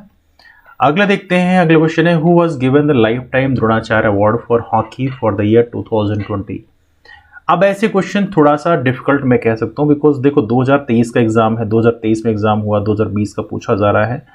तो तो सम टाइम ऐसे क्वेश्चन को रिप्लाई कर पाना मुश्किल होता है बिकॉज इतना डेटा रिकलेक्ट करना। तो ये है रमेश पथानिया। तो इस तरह से मैं इस क्वेश्चन को हल्का डिफिकल्ट साइड में कोट कर सकता हूँ कि चलो ठीक है, 1 साल पहले का करंट अफेयर इतना याद रखना मुश्किल होता है, 1 साल 2 साल पहले का। तो मैं उस क्वेश्चन कंडीशन में इसको एक डिफिकल्ट क्वेश्चन के रूप में कोट कर सकता हूँ। तो 23 हो गया, 11 हो गया और 5 हो गया, है ना। 5 डिफिकल्ट क्वेश्चन हो गया, 23 इजी क्वेश्चन, 11 मॉडरेट और 5 डिफिकल्ट क्वेश्चन ना। चलिए अगला क्वेश्चन आपके सामने है, which dimension of e commerce enables commerce beyond the boundaries of country. E commerce है कंट्री की बाउंड्रीज के उस पार तक होता है, मतलब हम कॉमर्स करते हैं। तो ये क्या चीज़ें कहलाएगी? तो इसमें ऑप्शंस दिए हैं, इसमें ग्लोबल रीच ही कहलाएगा, बड़ा ऑब्वियस सी बात है। इसका हिंदी ऑप्शन इसमें देखूँ जरा, let me show the Hindi option as well. तो 41 क्वेश्चन का है, देश की सीमाओं से परे ई कॉमर्स का कौन सा आयाम व्यापार के लिए सक्षम है? तो ये क्या है? ऑब्वियस है, विश्वव्यापी पहुंच है। तो ये क्वेश्चन बेसिकली कह सकते हैं दैट्स क्वाइट इजी क्वेश्चन है ना, ग्लोबल रीच। चलिए अगला क्वेश्चन चलते हैं। तो ये बेसिकली हमारा क्या हो गया, 23 11 5, 23 11 5। इस क्वेश्चन को यदि हम देखें तो इस क्वेश्चन को हम मॉडरेट लेवल बहुत ज़्यादा कह सकते हैं। हालांकि ग्लोबल रीच की बात कर रहा है, बाउंड्रीज के बाहर की बात कर रहा है, तो उस कंडीशन में एक आसान क्वेश्चन ही आपको होगा। लेकिन चलो बहुत ज़्यादा तो मॉडरेट आप कर दो। तो ये हो गया 23 12 और 5, है ना। हालांकि ऐसे क्वेश्चन इजी क्वेश्चन में ही काउंट किए जाने चाहिए, but anyway which of the following is not an advantage of robots. इनमें से कौन सा रोबोट्स का एडवांटेज नहीं है? अब देखिए यहाँ पे एलिमिनेशन राउंड से आप टिक कर सकते हो, they can assist humans with disabilities. बिल्कुल सही बात, ह्यूमन को यदि कोई डिसेबिलिटीज हैं तो वहाँ पे हेल्प कर सकते हैं। दूसरा, दे कैन रिप्लेस जॉब्स। तो जॉब रिप्लेस कर रहे हैं तो एडवांटेज कैसा हुआ? तो ये कह सकते हैं, मैं कहता हूँ तो इजी क्वेश्चन है, बिकॉज ऐसे क्वेश्चन को एलिमिनेट करना बहुत, ऐसे क्वेश्चन को टिक करना बहुत आसान है। तो ये हो गया अपना नया स्कोर हो गया 24 12 5 का। 24 इजी क्वेश्चन है अभी तक, 12 मॉडरेट क्वेश्चन है, 5 डिफिकल्ट क्वेश्चन है ना। चलिए आगे चलते हैं। यहाँ पे what is social media optimisation, कितना हो गया 24 12 5, है ना। सोशल मीडिया ऑप्टिमाइजेशन क्या है? अब देखिए यहाँ पे ऑप्शन आपके सामने दिए हुए हैं और इन ऑप्शंस को यदि आप रीड आउट करेंगे तो आपको पता चलेगा कि इसका सही आंसर है easily creating publicity by social networks. Social media optimisation का मतलब ये होता है कि आपका पब्लिसिटी क्रिएट कर रहे हैं सोशल नेटवर्क के माध्यम से, है ना, सोशल मीडिया के माध्यम से। तो ये ऑप्शन के दूसरा, writing clear content, creating short content which is easily, कोई मतलब ही नहीं है, मतलब ये बहुत ही आसान सा ऑप्शन है और इसको देख के आप बड़े आराम से टिक कर सकते हो। तो है ना, इस तरह से हम कह सकते हैं ये एक इजी क्वेश्चन है इंफॉर्मेशन कम्युनिकेशन टेक्नोलॉजी का। तो ये हो गया अपना स्कोर हो गया 25 12 5, कितना हो गया, दैट इज 25 12 एंड 5, है ना। 25 12 5 का हमारा नया स्कोर हो गया। आगे चलते हैं 44th क्वेश्चन में चलते हैं। क्या स्कोर था हमारा, लेट मी रिकॉल अगेन, 25 12 5, है ना। मैं लिख देता हूँ यहाँ पे 25 12 5। थोड़ा सा टफ एक्सरसाइज है, टाइम कंज्यूमिंग है, लेकिन आप इसको सुनेंगे तो आपको डेफिनेटली इससे बेनिफिट मिलेगा। अगला था फीचर्स ऑफ साइबर सिक्योरिटी। इनमें से कौन सा साइबर सिक्योरिटी का फीचर है? अब देखो यहाँ पे ऑप्शन आपके सामने दिए हुए हैं और इन ऑप्शंस में आप देखोगे compliance, defence against internal threats, threat prevention. तो देखो 2 ऑप्शन यहाँ पे तो सीधा सीधा लग रहा है। कंप्लायंस भी एक प्रकार से ऑप्शन आपका लग रहा है, तो एक प्रकार से तीनों ऑप्शन सही होंगे। तो ये एक प्रकार से बहुत आसान है। साइबर सुरक्षा की विशेषता, अनुपालन, आंतरिक खतरों से प्रतिरक्षा, खतरे की रोकथाम। तो ये दोनों टर्म तो बिल्कुल कॉमन लग रहे हैं, आपको कॉमन सेंस लग रहे हैं। अनुपालन में जरूर थोड़ा आपको कन्फ्यूजन लग सकता है, लेकिन उस हिसाब से आप ऊपर सभी ही टिक करोगे। तो ये यही ऑप्शन बेसिकली यहाँ पे सही है। तो मैं इसको भी आई मीन ईजी लेवल में ही ट्रीट करूँगा, बिकॉज जो क्वेश्चन आप बाय डिफॉल्ट उसको टिक कर जाओ तो वो आपका इजी क्वेश्चन ही माना जाएगा, है ना। तो 26 इजी क्वेश्चन हो गया, 12 मॉडरेट लेवल क्वेश्चन है, 5 डिफिकल्ट क्वेश्चन है। अगला आपके सामने है which description is appropriate among the following e commerce. अब देखो यहाँ पे हिंदी वाला देख लेते हैं, निम्नलिखित में से ई गवर्नेंस का कौन सा वर्णन सटीक है। अब यहाँ स्टेटमेंट देखते हैं, ये देख, let's check it out. Sorry, e governance के लिए है, to engage, enable and empower the citizens, to provide fair and unbiased decisions to citizens, to provide technology driven governance, to ensure people's faith in e commerce, है ना। तो इसका सही answer है basically to provide technology driven governance. E governance का basically ये एक appropriate description है, बिकॉज ऑब्वियस बात टेक्नोलॉजी ड्रिवन गवर्नेंस हम प्रोवाइड कर रहे हैं, तो सारा फोकस हमारा गवर्नेंस पे होता है। बट ऑब्वियस बात है जब भी ई गवर्नेंस की बात की जा रही है तो उस हिसाब से आप इसको ट्रीट कर सकते हो, तो ये कह सकते हैं कहीं ना कहीं ये ऑप्शन भी हम कह सकते हैं इजी लेवल में ही जा रहा है। बहुत ज़्यादा डिफिकल्ट नहीं है इस क्वेश्चन को टिक करने में, आपको बहुत ज़्यादा डिफिकल्टी तो नहीं आई होगी। ये हो गया आपका 27-12-5, हमारा नया स्कोर हो गया 27-12-5 है ना। 27 क्वेश्चन इजी हैं अभी तक मिले हैं, 12 क्वेश्चन मॉडरेट मिले हैं और 5 क्वेश्चन डिफिकल्ट मिले हैं। अगला who is known as the father of artificial intelligence, जो कि आपके सिलेबस में आर्टिफिशियल इंटेलिजेंस है, तो ऐसे क्वेश्चन को टिक करना बहुत बड़ी बात नहीं है कि फादर ऑफ आर्टिफिशियल इंटेलिजेंस को आप टिक कर लो। तो ये कौन है, बहुत ही आसान सा क्वेश्चन आपके सामने, ये हैं जॉन मैकार्थी, तो ये तो आप जानते हैं।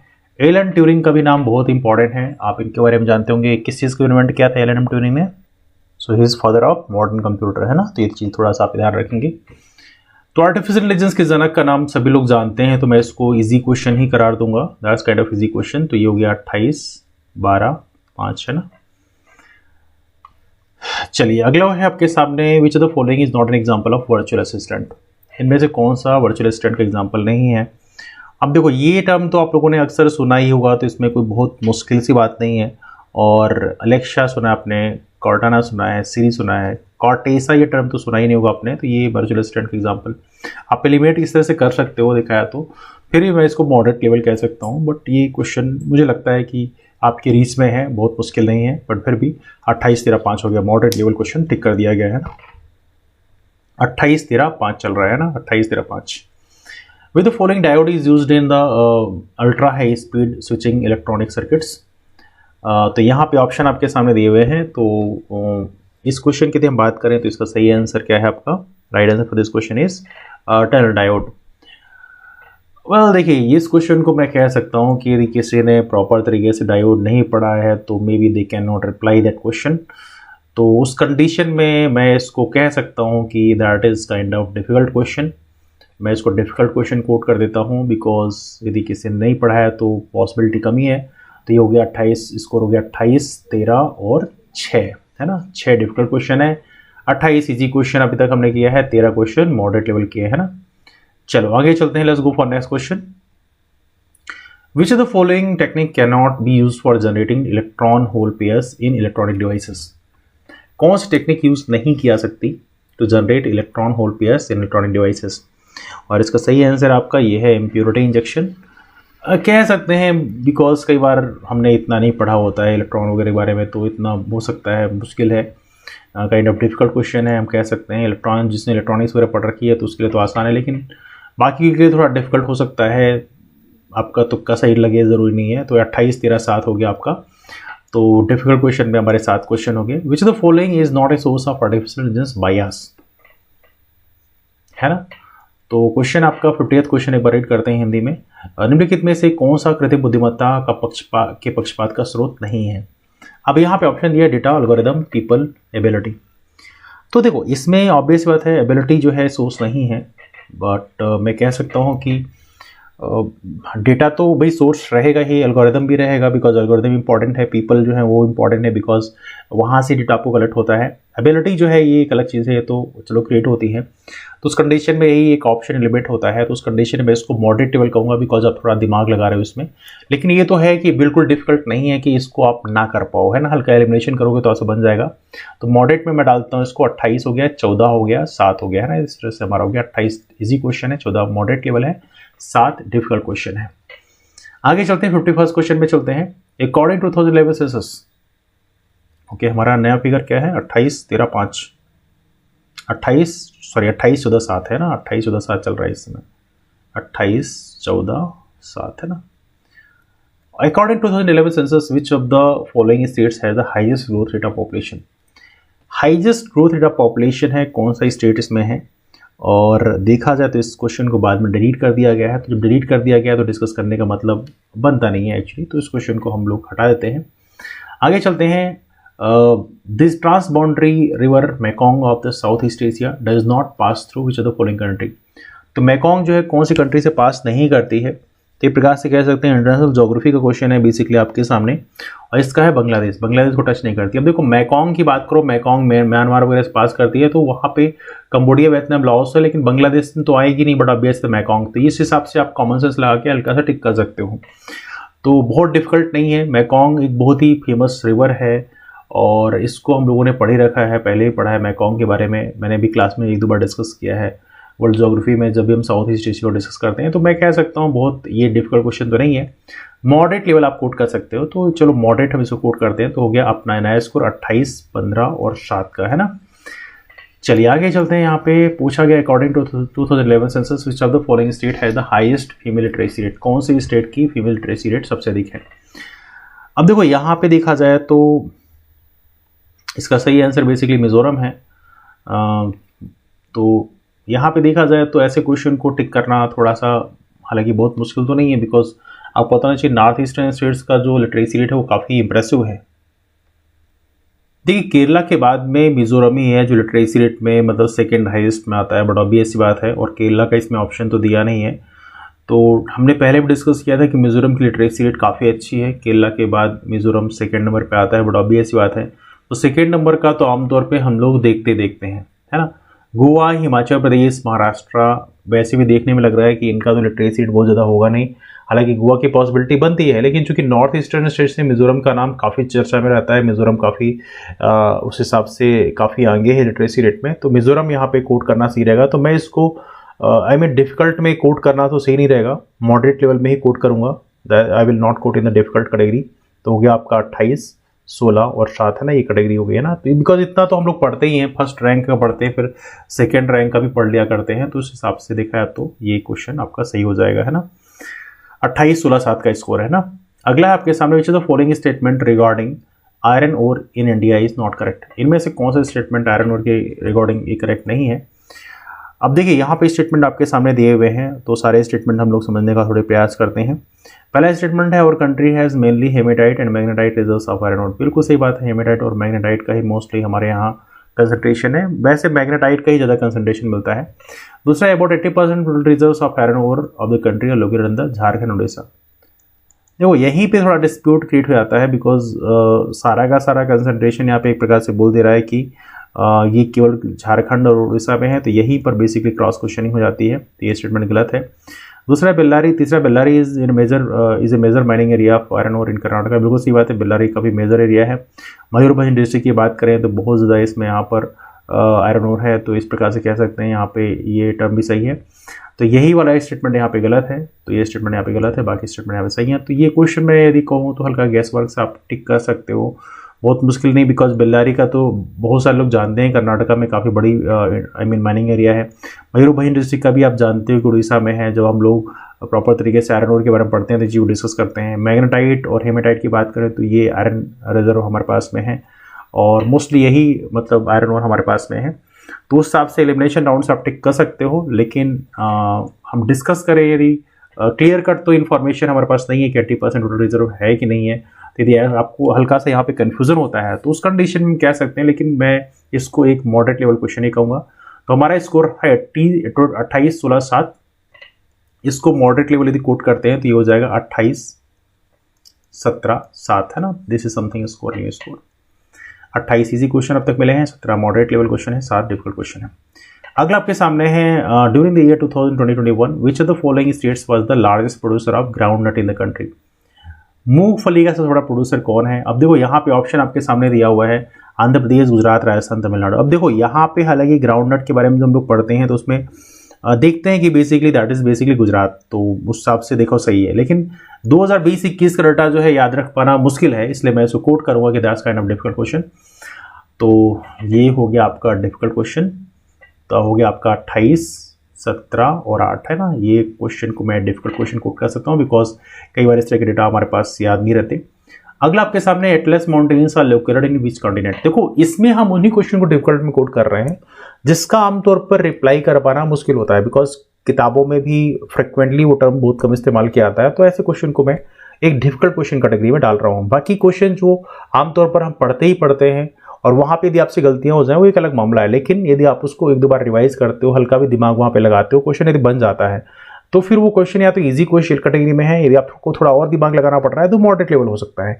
लेकिन कुछ क्वेश्चन ऐसे होते हैं जहाँ पे हम लोग बहुत कम ध्यान देते हैं, किताबों में यूजुअली वो टर्म्स इस्तेमाल नहीं किए आते, तो उस कंडीशन में हम उसको डिफिकल्ट कैटेगरी में डाल सकते हैं। लेकिन इजी और मॉडरेट लेवल के जो क्वेश्चन हैं वो आमतौर पर हर एक किताब में मिल जाते हैं। अगला आपके सामने atlas mountains are located in which continent, atlas mountain जो है कौन से कॉन्टिनेंट कौन से महाद्वीप में है, तो ये क्वेश्चन आपके सामने है। और एक क्वेश्चन मैं कह सकता हूँ काफी इजी क्वेश्चन है, बिकॉज अफ्रीका में एटलस माउंटेन्स है, तो ये क्वेश्चन काफी इजी क्वेश्चन आप कह सकते हो। तो हो गया अपना 29, 17 और 8 है ना, 29, 17, 8 का स्कोर हो गया। आगे चलते हैं यहाँ पे Sundarban are which are the following type of forest. अब देखो सुंदरबन किस तरह का फॉरेस्ट है, तो ये मुझे बताने की जरूरत नहीं, बहुत ही आसान क्वेश्चन, इस वेरी इजी क्वेश्चन कि एक टाइडल फॉरेस्ट है, लिटोरल टाइडल फॉरेस्ट है। इसको हिंदी में हम देखें तो हिंदी में क्या बोलते हैं, let me show this one to you. Okay here we go, 57 question. तो सुंदरबन क्या है, 30 है, ज्वारी 1 है, बिल्कुल सीधा सीधा लग रहा है। तो यहाँ पे क्वेश्चन भी मैं कह सकता हूँ इजी क्वेश्चन ही है, इसमें कुछ ज्यादा डिस्कस करने के लिए है नहीं। तो हमारा स्कोर हो गया 30, 17 और 8, 30, 17 और 8 का स्कोर अभी तक चल रहा है हमारा। आगे चलते हैं यहाँ पे 90 ईस्ट रिज, ये ओके यहाँ पे 37, 8 का स्कोर है ना हमारा, 30, 17, 8 है ना।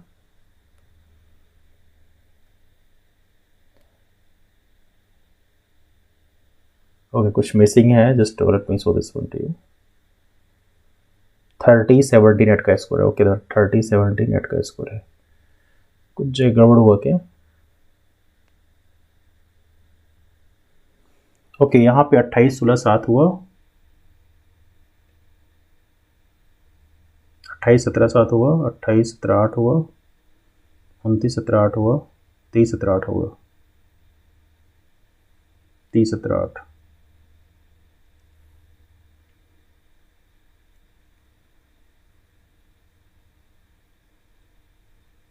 ओके 90 स्ट्रीज की बात करें, थोड़ा सॉरी फॉर दैट, थोड़ा लेट हो गया। 90 स्ट्रीज की बात करें तो यहां पूछा गया कि located in which are the following ocean, कौन से ओशन में है। अब देखो यहाँ पे इस क्वेश्चन की बात करें तो ये क्वेश्चन का बेसिकली सही है आंसर आपका, that is basically Indian ocean, 90 स्ट्रीज।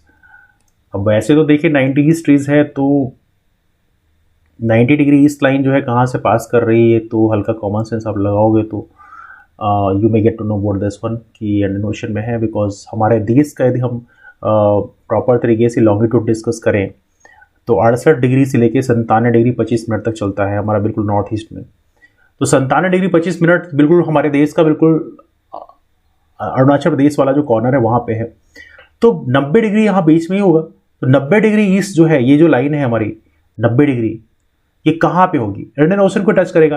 Arctic ocean जाएगा नहीं, अटलांटिक जाएगा नहीं, पैसिफिक जाएगा नहीं, इंडियन ओशन। बिल्कुल कॉमन सेंस का क्वेश्चन है, बहुत ज़्यादा दिमाग लगाना नहीं है। तो मैं हाँ कुछ लोग यहाँ पे कंफ्यूज हल्का हो गए, तो वहाँ पे उनको गलतियाँ हो गई। लेकिन यहाँ पे क्वेश्चन बिल्कुल कॉमन सेंस का है, हल्का दिमाग लगाओ तो बन जाएगा। लेकिन फिर भी यदि कहो तो मैं मॉडरेट में डाल देता हूँ, बिकॉज आपको हल्का दिमाग लगाना है। 30, 18 और 8 है ना, तो ये इस तरह से आप हल्का से इसको क्लासीफाई कर सकते हो। 30 अभी तक 30 इजी क्वेश्चन है, 18 क्वेश्चन मॉडरेट, 8 क्वेश्चन डिफिकल्ट है। अगला विच the following statement is not correct regarding wind power capacity in India. Bharat की विंड पावर, हमारी जो विंड पावर है कैपेसिटी के बारे में डिस्कस किया गया, कौन सा इसमें गलत है ये बताना है बेसिकली आपको। अब देखो यहाँ पे स्टेटमेंट दिया है wind power capacity in India है सिग्निफिकेंटली इंक्रीज, बिल्कुल सही बात है, बढ़ा है। Gujarat has around 22% of the total wind power capacity of country. अब ये डेटा जो है आपको पता हो ऐसा कोई जरूरी नहीं है। तमिलनाडु की विंड पावर कैपेसिटी की बात करें 24% है कंट्री का 2021 में। मध्य प्रदेश है 3rd rank in the country in wind power capacity. अब देखो यही स्टेटमेंट बेसिकली यहाँ पे देखा जाए तो यहाँ पे गलत है देखा जाए तो। और तो यहाँ पे देखा जाए तो मध्य प्रदेश की बेसिकली जो रैंक है वो 7th रैंक में आती है। सबसे पहले तमिलनाडु है, फिर गुजरात है, फिर महाराष्ट्र का नाम आता है। तो बेसिकली देखा तो यहाँ पे टॉप 3 में मध्य प्रदेश यहाँ पे सरफेस ही नहीं करता। तो उस हिसाब से यहाँ पे ये क्वेश्चन जो है आप एलिमिनेट कर सकते हो, ये ऑप्शन एलिमिनेट कर सकते हो। लेकिन मुझे लगता है ये ऑप्शन जानना जो है it's not that easy thing, मतलब जिस तरह से मैं जितना स्मूथ तरीके से डिस्कस कर रहा हूँ उतना ईजी तो नहीं है। और ये डेटा जो है कलेक्ट कर पाना ही बहुत मुश्किल है, बिकॉज विंड पावर यदि आपने प्रॉपर तरीके से पढ़ा है तभी ये चीज़ें आप कर सकते हो। कई बार हर एक किताब में मिलता भी नहीं है। तो उस कंडीशन में मैं इस क्वेश्चन को डिफिकल्ट क्वेश्चन कोट कर सकता हूँ, बिकॉज ऐसे क्वेश्चन जो हर जगह नहीं मिलते और फ्रिक्वेंटली रिवाइज नहीं होते, तो उन क्वेश्चन को मैं एक डिफिकल्ट के रूप में कोट कर देता हूँ। तो 30, 18, 9 हो गया हमारा। तो नया स्कोर कितना हो गया, 30 क्वेश्चन ईजी हैं, 18 क्वेश्चन मॉडरेट है, 9 क्वेश्चन डिफिकल्ट हो गया। मतलब डिफिकल्ट कैटेगरी में 9 क्वेश्चन को डाल दिया मैंने। क्वेश्चन 19 को मैं डिफिकल्ट में डाल रहा हूँ, जो आमतौर पर हमसे आसानी से हमसे सही ना हो पाए, बिकॉज गुजरात की कितनी कैपेसिटी है, तमिलनाडु की कितनी कैपेसिटी है, हो सकता है many of you don't know about that. Tamil Nadu की बता दूं, तमिलनाडु की एज ऑफ नो सबसे अधिक कैपेसिटी है ना, इंस्टॉल्ड कैपेसिटी की बात करें, उसके नंबर बाद गुजरात का नंबर आता है, फिर महाराष्ट्र का नंबर आता है। चलो आगे चलते हैं। 30, 18, 9। अगर विच of the following countries in Asia is not A landlocked country, इनमें से इसे कौन सी लैंडलॉक्ड कंट्री नहीं है? नेपाल लैंडलॉक्ड है। और थाईलैंड की बात करो तो थाईलैंड जो है यहाँ पे मैंने कई बार डिस्कस किया था आप लोगों से करा कनाल के बारे में, जो थाईलैंड में करा कनाल बनाया जा रहा है, तो लैंड लॉक्ड होता तो करा कनाल कैसे बनेगा, बड़ा भी ऐसी बात है। तो इस हिसाब से आप यहाँ पे लिमिट कर सकते हो कि जो थाईलैंड है वो एक land locked country land locked country नहीं है ना। तो ये क्वेश्चन को टिक करना बहुत आसान काम है, बिकॉज करा कनाल के बारे में मैंने क्लास में कई बार डिस्कस किया है।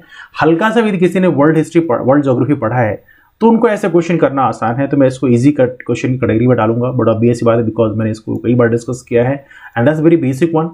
मैंने ही नहीं बल्कि बहुत सारे और भी लोगों ने, जो टीचर्स हैं, उन्होंने प्रॉपर तरीके से डिस्कस किया है, तो मैं कह सकता हूँ एक इजी क्वेश्चन है ना। चलिए 31, 18, 9 का स्कोर चल रहा है। 31, 18, 9। 31 क्वेश्चन अब तक हमें इजी मिले हैं, 18 क्वेश्चन मॉडरेट मिले हैं, 9 क्वेश्चन डिफिकल्ट मिले हैं। क्विट इंडिया मूवमेंट कब स्टार्ट हुआ है? भारत छोड़ो आंदोलन। ऐसे इंटरेस्टिंग, इसको बाद में एमपीएससी ने डिलीट कर दिया है। चलो ठीक है, हम डिस्कस नहीं करते हैं। चलो चलते हैं आगे, चलते हैं 62nd क्वेश्चन की बात करें। पोथी पढ़ पढ़ जग मुआ, पंडित भयानो कोय, ढाई अखर प्रेम का, पढ़े सो पंडित होए। Who wrote this lines? तो यदि हम इसकी बात करें तो ये 62वां क्वेश्चन हमारे सामने जो है, इसका सही आंसर है कबीर। कबीर ने लिखा है बेसिकली।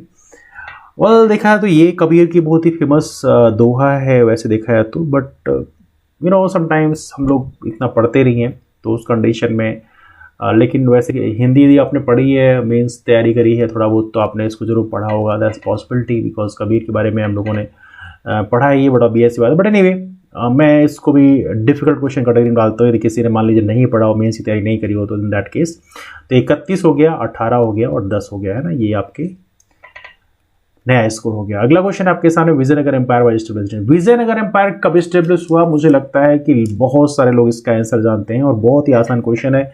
विजयनगर एम्पायर कब एस्टेब्लिश हुआ? ये क्वेश्चन आज नहीं, बहुत पहले से कई दफा पूछा गया है, तो कह सकता हूँ बहुत ही पॉपुलर क्वेश्चन है कि 1336 AD में इसका एस्टेब्लिशमेंट हुआ। तो मैं इसको ईजी क्वेश्चन ही कहूँगा, बिकॉज ऐसी चीजें आमतौर पर सभी को बिल्कुल अपनी जुबान में याद रहती है। तो 32, 18, 10 ये हमारा नया स्कोर हो गया।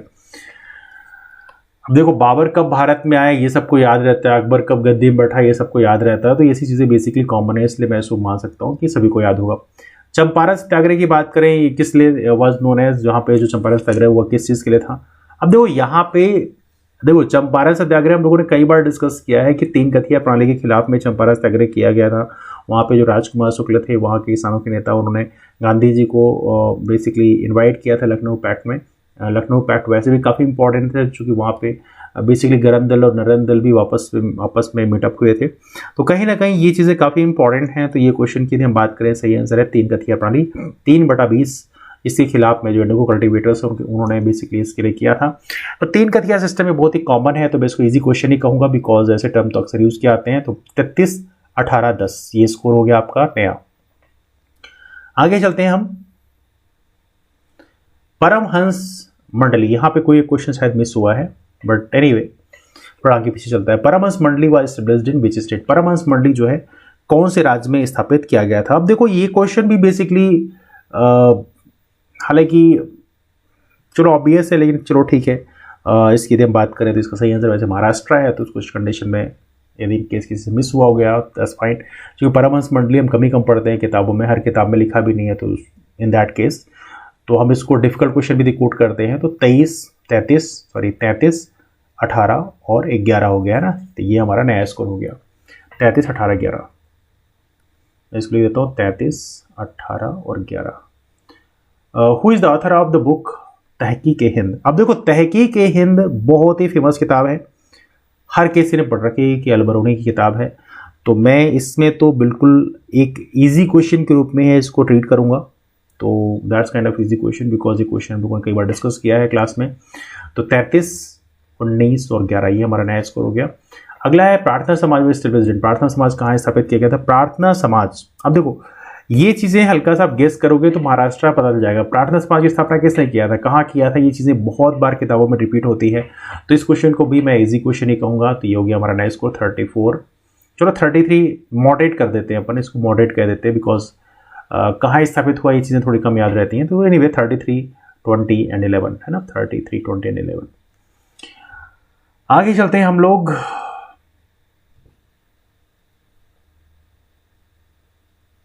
How many Alvars and Nayanars are there according tradition. Alvars और नैनास के बारे में हालांकि हम लोग थोड़ी पढ़ते तो हैं, लेकिन चलो ठीक है, ऐसे क्वेश्चन को रिप्लाई कर पाना इतना इजी नहीं है, तो मैं इसको डिफिकल्ट कैटेगरी में डालता हूँ। तो ये क्वेश्चन बेसिकली इसका सही आंसर वैसे 12-63 है, तो मैं डिफिकल्ट कैटेगरी में डालता हूँ। तो ये हो जाएगा 33, 20 और 12 है ना। तो हमारे पास 12 डिफिकल्ट क्वेश्चन अभी तक मिले हैं। अगला आपके सामने हुआ the chief leader of Santhal revolt. Santhal revolt का सबसे मुख्य लीडर कौन था, और इसका सही आंसर आपके सामने ये है सिद्धू संथाल आंदोलन के प्रमुख थे। तो ये बेसिकली यहाँ पर हो गया संथाल आंदोलन है ना। इस क्वेश्चन को भी मैं मॉडरेट लेवल कह सकता हूँ, बहुत ज़्यादा आप कहना चाहो तो। This is the maximum we can say. Rajmahal hill से इसकी शुरुआत हुई थी, 10/8 square power, that was main center. तो ये सिद्धू थे। तो मैं इसको यदि मॉडरेट लेवल कहूँ, बिकॉज संथाल रिवोल्ट तो हम लोग अक्सर पढ़ते हैं किताबों में, तो यदि मैं मॉडरेट भी कहूँ तो 33, 21 और 12 ये हमारा नया स्कोर हो गया। 33 क्वेश्चन अभी तक इजी मिले हैं, 21 मॉडरेट हैं, 12 डिफिकल्ट क्वेश्चन है। Buddhist caves are not situated in which of the following place. Buddhist cave कहाँ पे है। अब देखो यहाँ पे वैसे ये क्वेश्चन स्ट्रेट फॉरवर्ड है। वैसे अजंता में तो चलो है, बाग में भी है, सांची में तो स्तूप है बेसिकली, वहाँ पर तो केव है नहीं, और बुलसार है। तो सांची भी यदि आप टिक कर देते हो कॉमन सेंस लागे, क्योंकि यहाँ पे दोनों ऑप्शन यहाँ पे सही मान लिए गए थे, तो सांची भी टिक करते हो तो ये क्वेश्चन जो है आपका बहुत ही आसान क्वेश्चन है। तो मैं कहूँगा ये इजी क्वेश्चन में यदि आप डालते हो तो 33 का जगह 34 हो जाएगा। 34, 21 और 12, 34, 21, 12 है ना, नया स्कोर है। आगे चलते हैं यहाँ पे। Consider the following statement regarding the soils of Madhya Pradesh की मिट्टी के बारे में डिस्कस करता है। अब देखो यहाँ पे कई सारे स्टेटमेंट दिए, पूछा कि कौन सा स्टेटमेंट इसमें करेक्ट है। तो पहला स्टेटमेंट है यहाँ पे, red and yellow soils are there in Baghelkhand. बिल्कुल सी बात है, हमारे मध्य प्रदेश का जो डिवीजन है इसमें आप पाओगे कि मध्य प्रदेश का जो वेस्टर्न साइड है, यहाँ पे पूर्वी जो दिशा है उधर लाल पीली मिट्टी पाई जाती है। Red and yellow soils have high fertility. देखो फर्टिलिटी में देखें तो सबसे बेस्ट जो सॉइल है जो फर्टिलिटी में होता है वो कौन सी होती है, एलुवियल सॉइल, जिसे बोलते हैं जलोढ़ मृदा है ना। तो लाल पीली मिट्टी इतनी फर्टिलिटी तो नहीं होती है, तो उस हिसाब से एक ऑप्शन आप स्टैंडिंग में रख सकते हो। फिर है deep black soil is found in Malwa. तो मालवा में ब्लैक सॉइल है, काली मिट्टी है, जानते हो। एलुवियल सॉइल की बात करें north western part of Madhya Pradesh में, बिल्कुल सी बात है, हमारे मध्य प्रदेश का जो नॉर्दर्न वेस्टर्न पार्ट है यहीं पर है। तो यहाँ पे 3 स्टेटमेंट यहाँ पे सही है, 1, 3 एंड 4। अब देखो 2 बचता है, तो एलिमिनेशन राउंड से आप टिक कर सकते हो कि इसमें कौन सा करेक्ट है, 1, 3 एंड 4 करेक्ट है, 2 को छोड़ सकते हो। तो उस हिसाब से आपको हल्का यदि कंफ्यूजन भी है तो भी क्वेश्चन आपसे बन जाएगा है ना। तो हमारा स्कोर कितना हो गया था, let me see this one, score कितना हो गया था, let me check it out. 34, 21, 12। तो ये हमारा हो जाएगा। मैं इसको इजी क्वेश्चन भी कहूँगा, that's kind of easy question. आप कॉमन सेंस ला कर सकते हो। 35, 21 और 12 है ना, ये हमारा नया स्कोर है। 35 क्वेश्चन अब तक इजी मिले हैं, 21 डिफिकल्ट मॉडरेट है, 12 डिफिकल्ट क्वेश्चन है। Which the following district has the large manganese reserve. बहुत ही आसान है, बालाघाट है। बालाघाट में हमारा जो भारवेली माइंस है वो उसके लिए फेमस है। बहुत ही आसान question, that's a very easy question for you. तो 72वें क्वेश्चन की हम बात करें, इसका सही आंसर है basically A, and that's quite very easy question. तो 36 हो गया हमारा नया स्कोर, 36, 21 एंड 12 है ना। चलो अगला क्वेश्चन आपके सामने, which the following statement regarding the climate of Madhya Pradesh. अब देखो इसमें स्टेटमेंट जो दिए हुए हैं उसके हम देखें तो पहला स्टेटमेंट है, टेम्परेचर इन नॉर्दर्न पार्ट्स, जो हमारा जो उत्तरी पार्ट है उसमें becomes low in comparison to the southern parts in the winter season. Northern parts में टेम्परेचर लो करता है, बिल्कुल सी बात है, बिकॉज एक तो पहली बात तो ये है कि हायर लैटिट्यूड ऊपर का है, तो ऑब्वियस बात है यहाँ पे ठंडी ज़्यादा होगी, कॉमन सेंस की बात है, ज़्यादा टेम्परेचर गिरेगा। दूसरा, southern south eastern part of state receives relative higher rainfall. हमारा जो साउथ ईस्टर्न पार्ट है, मतलब जो बालाघाट के आसपास का जो क्षेत्र है, यहाँ पे रेनफॉल काफ़ी होती है। बिल्कुल सही बात है, इसमें कोई शक की बात नहीं है कि यहाँ पे रेनफॉल काफ़ी ज़्यादा होती है। ये भी स्टेटमेंट यहाँ पे सही है, सही माना जाएगा है ना। और तीसरा स्टेटमेंट यहाँ पे, temperature remains low in Morena and Datia districts during summer season. नहीं, टेम्परेचर लो नहीं होता भाई, समर सीजन में तो बहुत ज़्यादा बढ़ जाता है। तो ये स्टेटमेंट यहाँ पे सीधे एलिमिनेशन राउंड से आप टिक कर सकते हो कि हाँ यही बिल्कुल सही है। तो यहाँ पे ये क्वेश्चन को भी मैं इजी लेवल कहूँगा, यदि बहुत ज़्यादा कहोगे तो मॉडरेट लेवल आप कह सकते हो, इससे ज़्यादा नहीं कह सकते हो। तो 36, 22, 12 ये हमारा नया स्कोर हो गया, 36, 22, 12। आगे चलते हैं, लिख देता हूँ मैं 36, 22, 12 ये हमारा स्कोर चल रहा है। बिना रिवर की बात करें किसकी सहायक नदी है, बहुत ही आसान क्वेश्चन है, it's a very easy question, almost हर जगह डिस्कस किया आता है कि बेतवा की ट्राइब्यूटरी है। तो मैं इसको इजी क्वेश्चन ही कहूँगा, बट आपको यदि करना है तो मॉडरेट कर सकते हो। तो 36, 23 और 12 तो हो सकता है किसी से गलत हो जाए, वैसे गलत होने की संभावना कमी कम है, बिकॉज बीना नदी तो बहुत ही पॉपुलर है, बेतवा नदी की ट्राइब्यूटरी है, बट इन केस मान लो यदि कोई थोड़ा मिस्टेक कर गया तो। अगला हम देखते हैं, सॉरी 33 नहीं है 36 है, यहाँ पे 36 करेक्ट कर लो, 36, 23 और 12 है ना। आगे चलो 36, 23, 12 से, which the following rivers has made a deep gorge between the Akhrani and Matwad hills. Well, तो इसमें कौन सा इसमें स्टेटमेंट है इसमें सही है, तो ये है नर्मदा। तो देखा जाए तो अखरानी और माटवाड़ जो हिल्स हैं, माटवाड़ हिल्स हैं, ये बेसिकली पड़ेगा कहाँ पे, दैट इज नियर बाई हम कह सकते हैं मध्य प्रदेश का जो वेस्टर्न पार्ट है, जो राजपीपला जो पहाड़ी है वहाँ पड़ता है। तो अखरानी माटवाड़ हिल्स जो है बेसिकली इनके बीच से नर्मदा बहती है। तो ये क्वेश्चन हो सकता है, आपने जो अखरानी टर्म है ये बहुत ही कम किताबों में लिखा हुआ है, तो उस कंडीशन में ये क्वेश्चन को मैं डिफिकल्ट कोट कर सकता हूँ, बिकॉज हर जगह मिलता नहीं है। तो 36, 23 और 13 ये हमारा नया स्कोर हो गया ना, 36, 23, 13। अगला क्वेश्चन करते हैं, which the following district receives higher rainfall during the rainy season. इनमें से कौन सा डिस्ट्रिक्ट जो है ज़्यादा रेनफॉल रेनी सीजन में स्कोर करता है। अब देखो यहाँ पे ऑप्शन देखो, तो यहाँ पे यदि ऑप्शन देखोगे तो ऑप्शन के हिसाब से देखा जाए तो नरसिंहपुर देखा है तो यहाँ पे रेनफॉल, मंदसौर, मंडला है, छतरपुर है।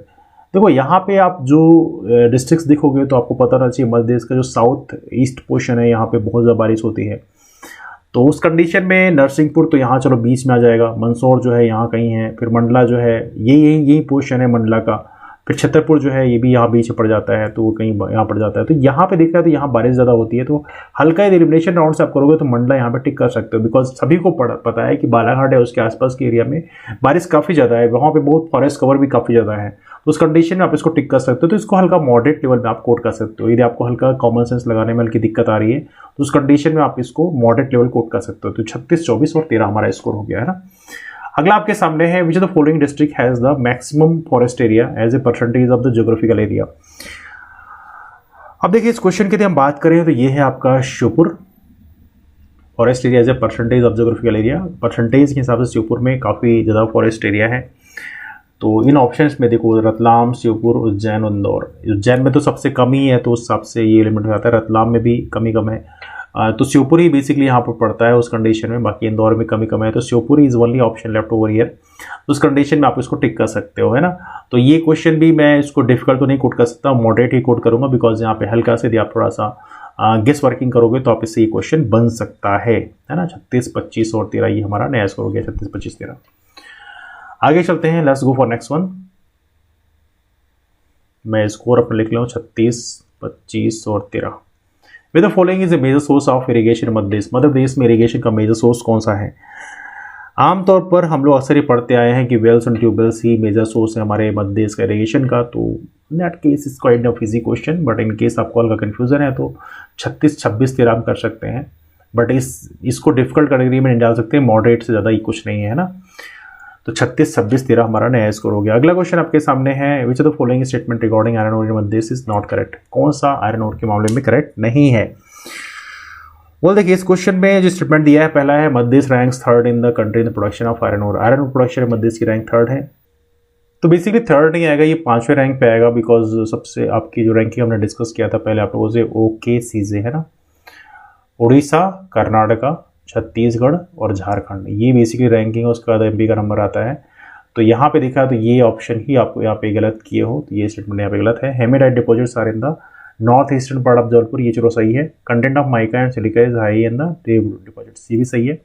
Iron ore reserves have been reduced after the separation of Chhattisgarh state. Obvious बात है मेजर पोर्शन छत्तीसगढ़ में चला गया, तो ये स्टेटमेंट यहाँ पे गलत है। अब ये देखो ये क्वेश्चन हम कहें डिफिकल्ट है या आई मीन इज मॉडरेट है, तो मैं इसको डिफिकल्ट कैटेगरी में डालूंगा बिकॉज इतना कई बार हमें रैंक पता नहीं होती। हालांकि आमतौर पे हमें रैंक तो पता होना ही चाहिए, लेकिन तब भी हम लोग कई बार डिस्कस उसको नहीं करते, नहीं देखते। तो चलो ठीक है, कोई बात नहीं, इसको डिफिकल्ट में डालते हैं। तो 36, 26 और 14 ये हमारा नया स्कोर हो गया, 36, 26, 14 है ना। चलिए आगे चलते हैं। यहाँ पे which of the following pairs of irrigation projects and their location is incorrect, इनमें से कौन सा ये इनकरेक्ट है।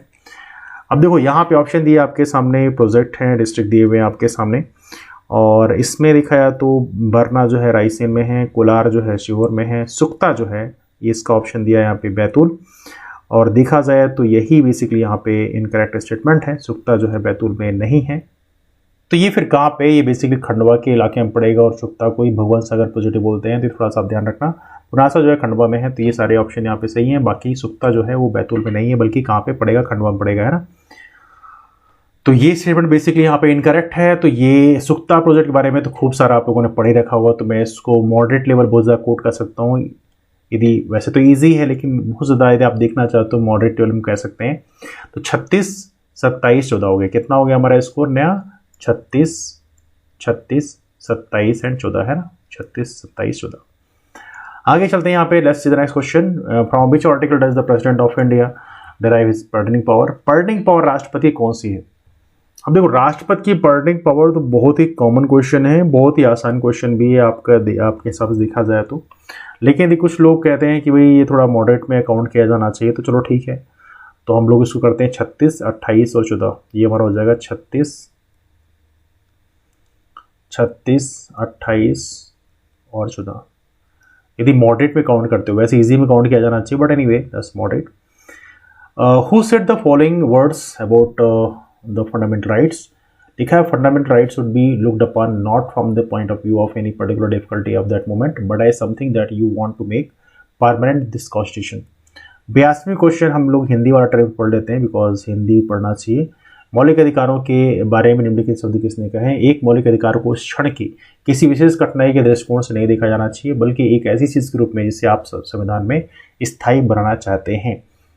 तो ये स्टेटमेंट बेसिकली किसके द्वारा बोला गया है, ये बेसिकली यहाँ पे पूछा गया आपसे, और इसका सही आंसर है जवाहरलाल नेहरू के द्वारा बोला गया है। अब देखो ऐसे स्टेटमेंट को क्लिक करना बहुत ही मुश्किल काम होता है वैसे कई बार, हालांकि लिखा होता है किताबों में, लेकिन फिर भी टिक करना मुश्किल होता है। इसको मैं डिफिकल्ट क्वेश्चन के रूप में कोट कर सकता हूँ, बिकॉज यहाँ पे कन्फ्यूजन भी है, बिकॉज बी आर अम्बेडकर साहब का भी नाम लिखा हुआ तो इनमें कन्फ्यूजन आता है।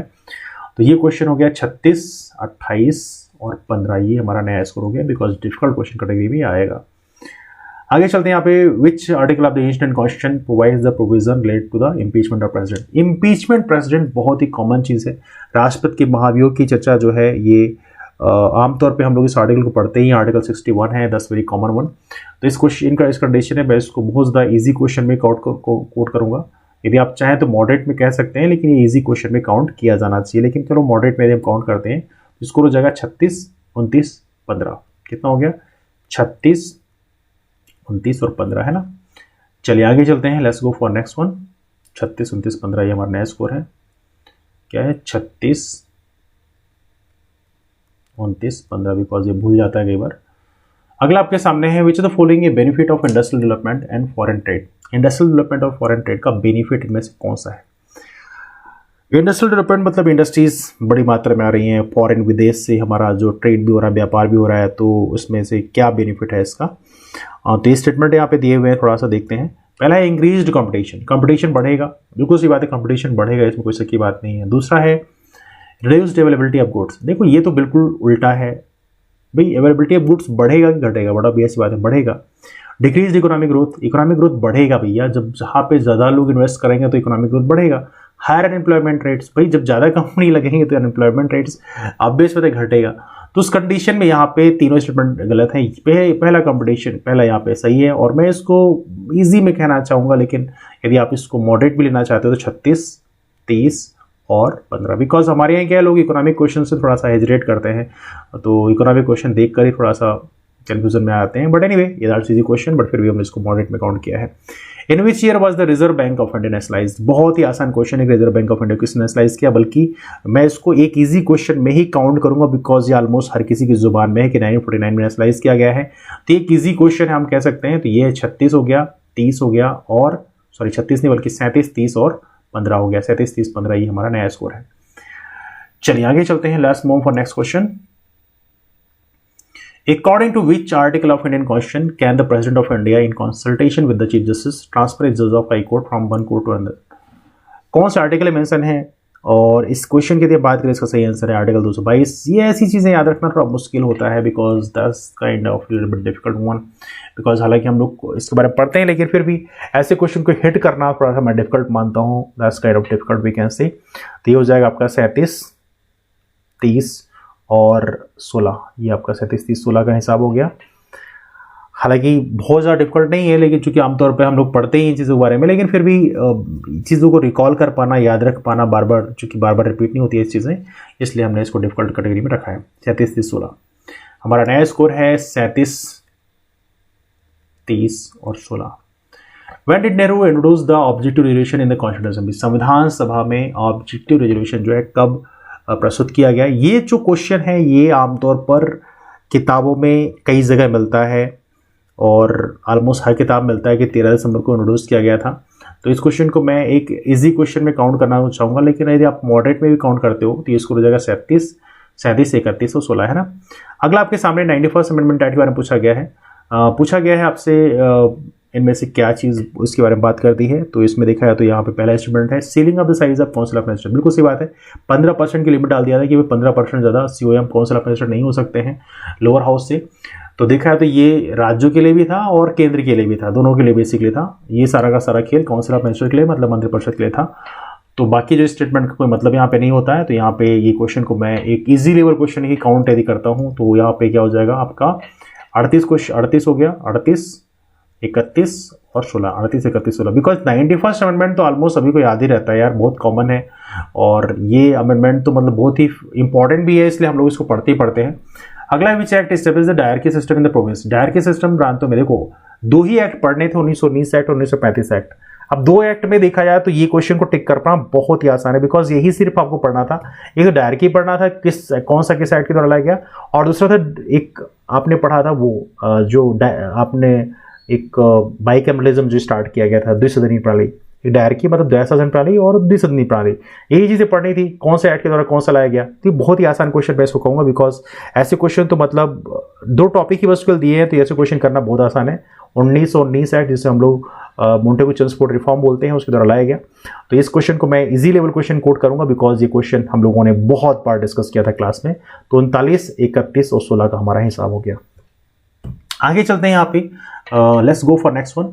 Who said the constituent assembly alone can produce a constitution indigenous to the country and truly and fully representing the will of the people.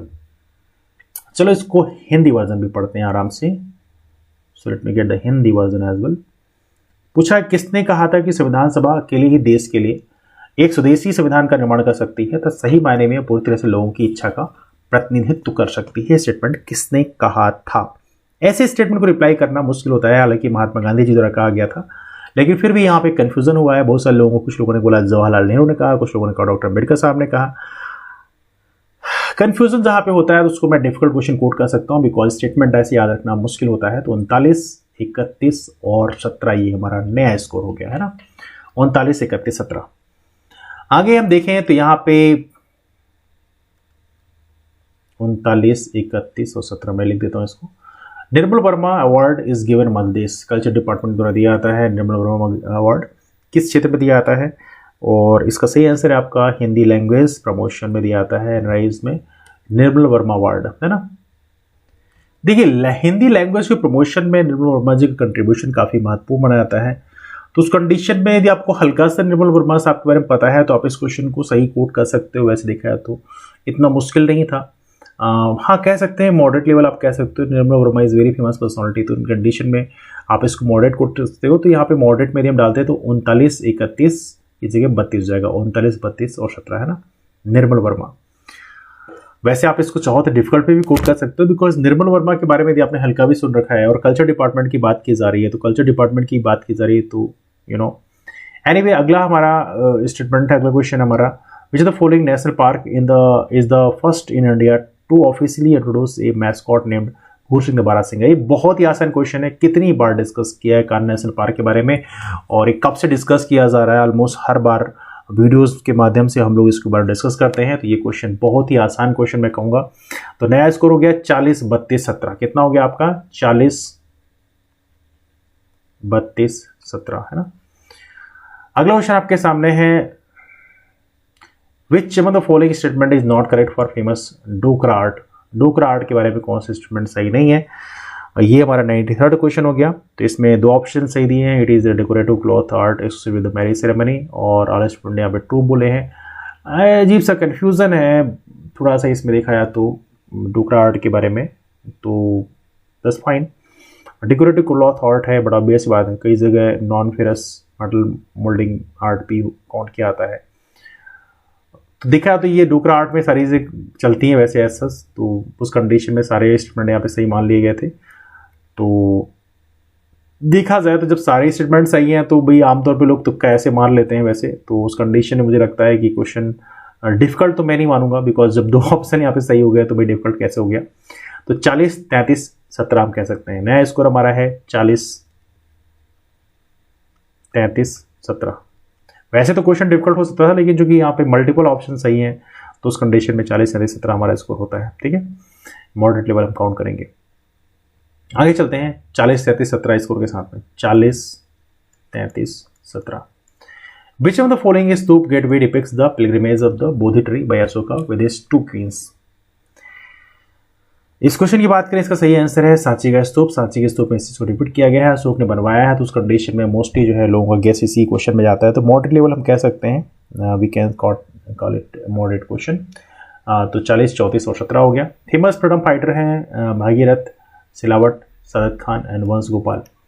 सादत खान का नाम यहाँ पे आपको जानते हैं, सादत खान के बारे में जिन्होंने इंदौर में रेवोल्यूशन की शुरुआत रखी थी, तो बड़ा ऑब्वियस बात है सादत खान का नाम तो आपने सुना ही है। तो यहाँ पे एक नाम के थ्रू आप कनेक्ट कर सकते हैं, सादत खान इंदौर, है ना। और सादत खान के बारे में हम लोगों ने कई बार क्लास में डिस्कस किया, तो मैं इसको बहुत ईजी तो नहीं कहूँगा, लेकिन यदि मॉडरेट लेवल भी यदि आप कहोगे, हालांकि फ्रीडम स्ट्रगल बहुत ज़्यादा फोकस हमारा होता है, तो उस कंडीशन में ईजी माना जाना चाहिए, लेकिन फिर भी 40 35 और 17, चूँकि इंदौर से विद्रोह की शुरुआत में सादत खान का एक बहुत ही महत्वपूर्ण कंट्रीब्यूशन माना जाता है। अगला who among the following Arab writers has given the description of Kalachuri rulers Gangeya Dev and his capital Tripuri. तो देखा जाए तो डिस्क्रिप्शन जो लिखा है कलचुरी रूलर गंगेय देव के बारे में, किसने लिखा है? तो यहाँ पे स्टेटमेंट है, यहाँ पे सही आंसर है अलबरूनी।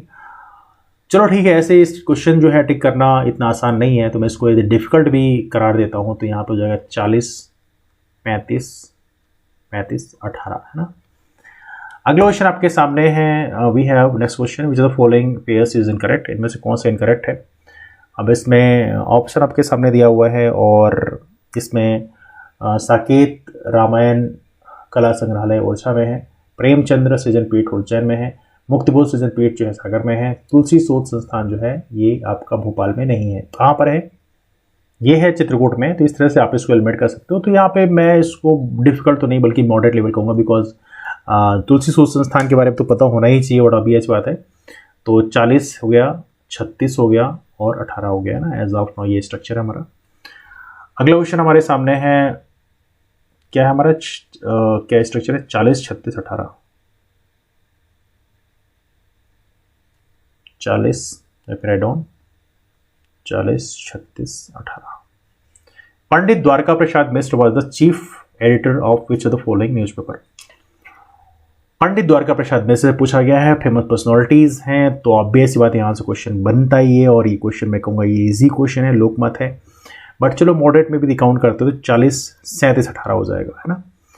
अगला क्वेश्चन आपके सामने है, Anand Singh Shyam and Dhanaiya Bai artist of which of the following art. तो आनंद सिंह श्याम कौन सी फील्ड के हैं? देखा है तो इसका सही आंसर है आपका ये है गौड़ पेंटिंग। तो गौड़ पेंटिंग में इनका नाम बहुत ही फेमस है, आनंद सिंह श्याम का और धनैया बाई का। तो ऑब्वियस बात है ये गौड़ पेंटिंग इसमें सही ऑप्शन है। मैं कह सकता हूँ कि हल्का यदि आप रिवीजन नहीं करोगे तो ऐसे क्वेश्चन को टिक करना थोड़ा मुश्किल आता है। तो यहाँ पे मैं इसको मॉडरेट लेवल कह सकता हूँ, 40 38 18, 40 38 18, है ना, आनंद सिंह श्याम और धनैया बाई। अगला आपके सामने लास्ट क्वेश्चन है, धर्म राजेश्वर मोनूमेंट, ये कहाँ संबंधित है, कौन से एंसिएंट सिटी संबंधित है? और ये है आपका 10 संबंधित है। तो ये क्वेश्चन को हालांकि मोनूमेंट है तो हालांकि ऐसे डिस्कस किया था लेकिन उतना फ्रिक्वेंटली डिस्कस नहीं करते, तो मैं इसको डिफिकल्टी मानता हूँ। तो ये हो जाएगा 40, 38, 19। तो कितना हो गया आपका 40, 38, 19। Let me count out. 9, 8, 17, 4, 3, 7, 4, 11, sorry 3, 1, 4, 2, 8, 1, 9, 97। एक क्वेश्चन कहीं मिस हो गया शायद, ऐसे 98 क्वेश्चन होने चाहिए थे बिकॉज 2 क्वेश्चन एडिट हुए हैं। बट चलो ठीक है, 40, 38, 19 का स्कोर है।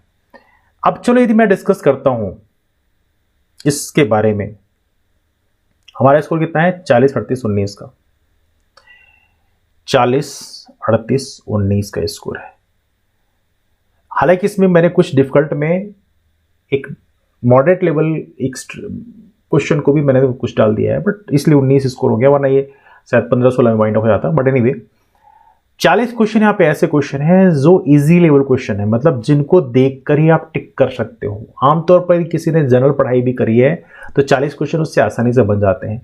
38 क्वेश्चन ऐसे हैं जहां पे थोड़ा सा यदि आपने हल्का सा दिमाग लगाया तो आपसे क्वेश्चन बन जा रहे हैं, है ना।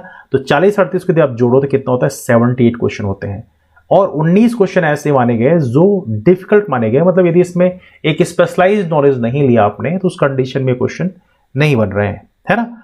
तो यहां पे देखा है तो 78 क्वेश्चन ऐसे हैं जो मॉडरेट लेवल और इजी क्वेश्चन में आते हैं, जिसमें से आप बड़े आराम से टिक कर सकते हो। और इस 78 में यदि आपने, मैं कहता हूं 1-2 सब्जेक्ट आपने प्रॉपर तरीके से नहीं भी किया और 78 में आपने 65 क्वेश्चन भी आपने टिक कर दिया, जो कि मैंने स्टार्टिंग में डिस्कस किया था कि 65 क्वेश्चन भी आपसे क्लियर कट बनते हैं, आपने चीजों को प्रॉपर तरीके से रिविजन किया है और आपसे 65 क्वेश्चन ही बन गए, श्योर शॉर्ट बन गए, तो यहां पे 65 के स्कोर को 80 में कन्वर्ट किया जा सकता है, हल्का से आप गैस वर्किंग करके काम करोगे तो, है ना। तो मैं ये कह सकता हूं ये पेपर अचीवेबल है। जिन लोगों को डर लग रहा है कि नहीं 80 मार्क्स जो है कहां से आएंगे, देखो यहां पे पेपर इस तरह का डिफिकल्ट पेपर नहीं था कि यहां पे क्वेश्चन स्कोर ना हो। बहुत सारे क्वेश्चन यहाँ पे स्ट्रेट फॉरवर्ड पूछे गए थे। यूपीएससी जैसे पेपर का लेवल नहीं है कि वहां पे 50 क्वेश्चन सही करना मुश्किल हो। यहाँ पे जो है बड़े आराम से लोग 70-72 क्वेश्चन तक टिक करके आ जा सकते हैं।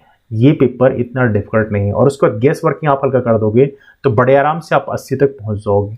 और जो मैंने तरीका आपको स्टार्टिंग में बताया, तो कह सकते हैं पेपर का लेवल बहुत हैवी नहीं है, आप इस पेपर में भी अच्छे नंबर स्कोर कर सकते हैं। बस सबसे इंपॉर्टेंट जरूरी है उसमें यह है कि आप प्रॉपर तरीके से सिलेबस कंप्लीट करें, पहले इंपॉर्टेंट चीज है। The second thing is that revise again and again. आप जितनी बार रिवाइज करोगे उतना आपके लिए बेनिफिट मिलेगा। और कुछ एरियाज में आप स्पेशलाइजेशन भी लेके आ सकते हो, हालांकि वो डिपेंड करता है कि आपका ग्रेजुएशन किस चीज में है, मास्टर्स किस चीज में है। लेकिन केस बहुत स्पेशलाइज नॉलेज नहीं भी है, डिफिकल्ट क्वेश्चन को आप साइड में भी कर देते हो, यहाँ पे तुक्का भी मारोगे तो भी आपसे 10 क्वेश्चन निकल आएंगे। तो कुल मिलाकर मेरा कहना यह है कि आपको अननेसेसरी पैनिक होने की जरूरत नहीं है। आपके पास आपको सिर्फ यही करना है। अब यहाँ पे ये मत सोच लेना कि हाँ कोई कोचिंग वाला बोले कि नहीं मेरे नोट्स इतने आए हैं ये वो। देखो यहाँ पे मैंने बोला 40 + 38 मतलब तकरीबन 80 क्वेश्चन ऐसे हैं जो ऑलमोस्ट हर एक किताब में कॉमन है। कोई अलग से बोले कि नहीं नहीं मेरी नोट से आए हैं, ये बेवकूफी है, बिकॉज ऑलमोस्ट हर एक किताब में क्वेश्चंस मिल जाते हैं। 80 के आसपास क्वेश्चन ऐसे हैं जो हर एक किताब मिल जाते हैं। बाकी यहाँ पे 20 क्वेश्चन ऐसे हैं जहां पे हल्का सा हल्की 19-20 क्वेश्चन ऐसे, 18-19 क्वेश्चन ऐसे हैं जहां पे हल्की सी दिक्कत होती है ना। कुछ विशेष किताब मिलते हैं। तो यदि आप 80 क्वेश्चन में भी 70 क्वेश्चन में निकाल ले जाओगे तब भी आपका सिलेक्शन पक्का है। 70 क्वेश्चन आप निकालोगे, बाकी 30 क्वेश्चन में यदि आप गैस वर्किंग के थ्रू आप टिक करोगे, जो मैंने आपको थोड़ी देर पहले बताया स्टार्टिंग में, वीडियो की स्टार्टिंग में, तो भी आप बड़े अच्छे नंबर स्कोर कर सकते हो। तो ये रहा हमारा इस एग्जाम के बारे में एनालिसिस। आपके पास कोई डाउट है तो कमेंट करके पूछ सकते हैं। और साथ में हमारा टेलीग्राम ग्रुप है रामसोनी MPSC, इसे भी आप ज्वाइन कर सकते हैं। जो क्वेरीज डाउट्स है वहां भी आके आप पूछ सकते हैं। और सबसे इंपॉर्टेंट है कि हमारा बैच कोर्स MPSC का स्टार्ट हो चुका है, 1 ईयर बैच कोर्स, आप उसे ज्वाइन कर सकते हो। उसकी फीस रखी है 7000 रुपीज। घर बैठे आप इस अपने MPSC एग्जाम की तैयारी हमारे साथ कर सकते हैं। और इसके लिए कॉल कर सकते हैं, नंबर है 8826033084। इस नंबर पर कॉल करके आप इंक्वायरी भी कर सकते हैं। और सबसे इंपॉर्टेंट बात यह है, जब कॉल करें तो याद रखें 5 बजे से 7 बजे शाम के बीच में ही कॉल करें, अदरवाइज आपकी कॉल पिक करने में दिक्कत हो सकती है। तो चलिए मुलाकात करते हैं फिर, तब तक के लिए bye, take care, have a wonderful day, keep forward and take care.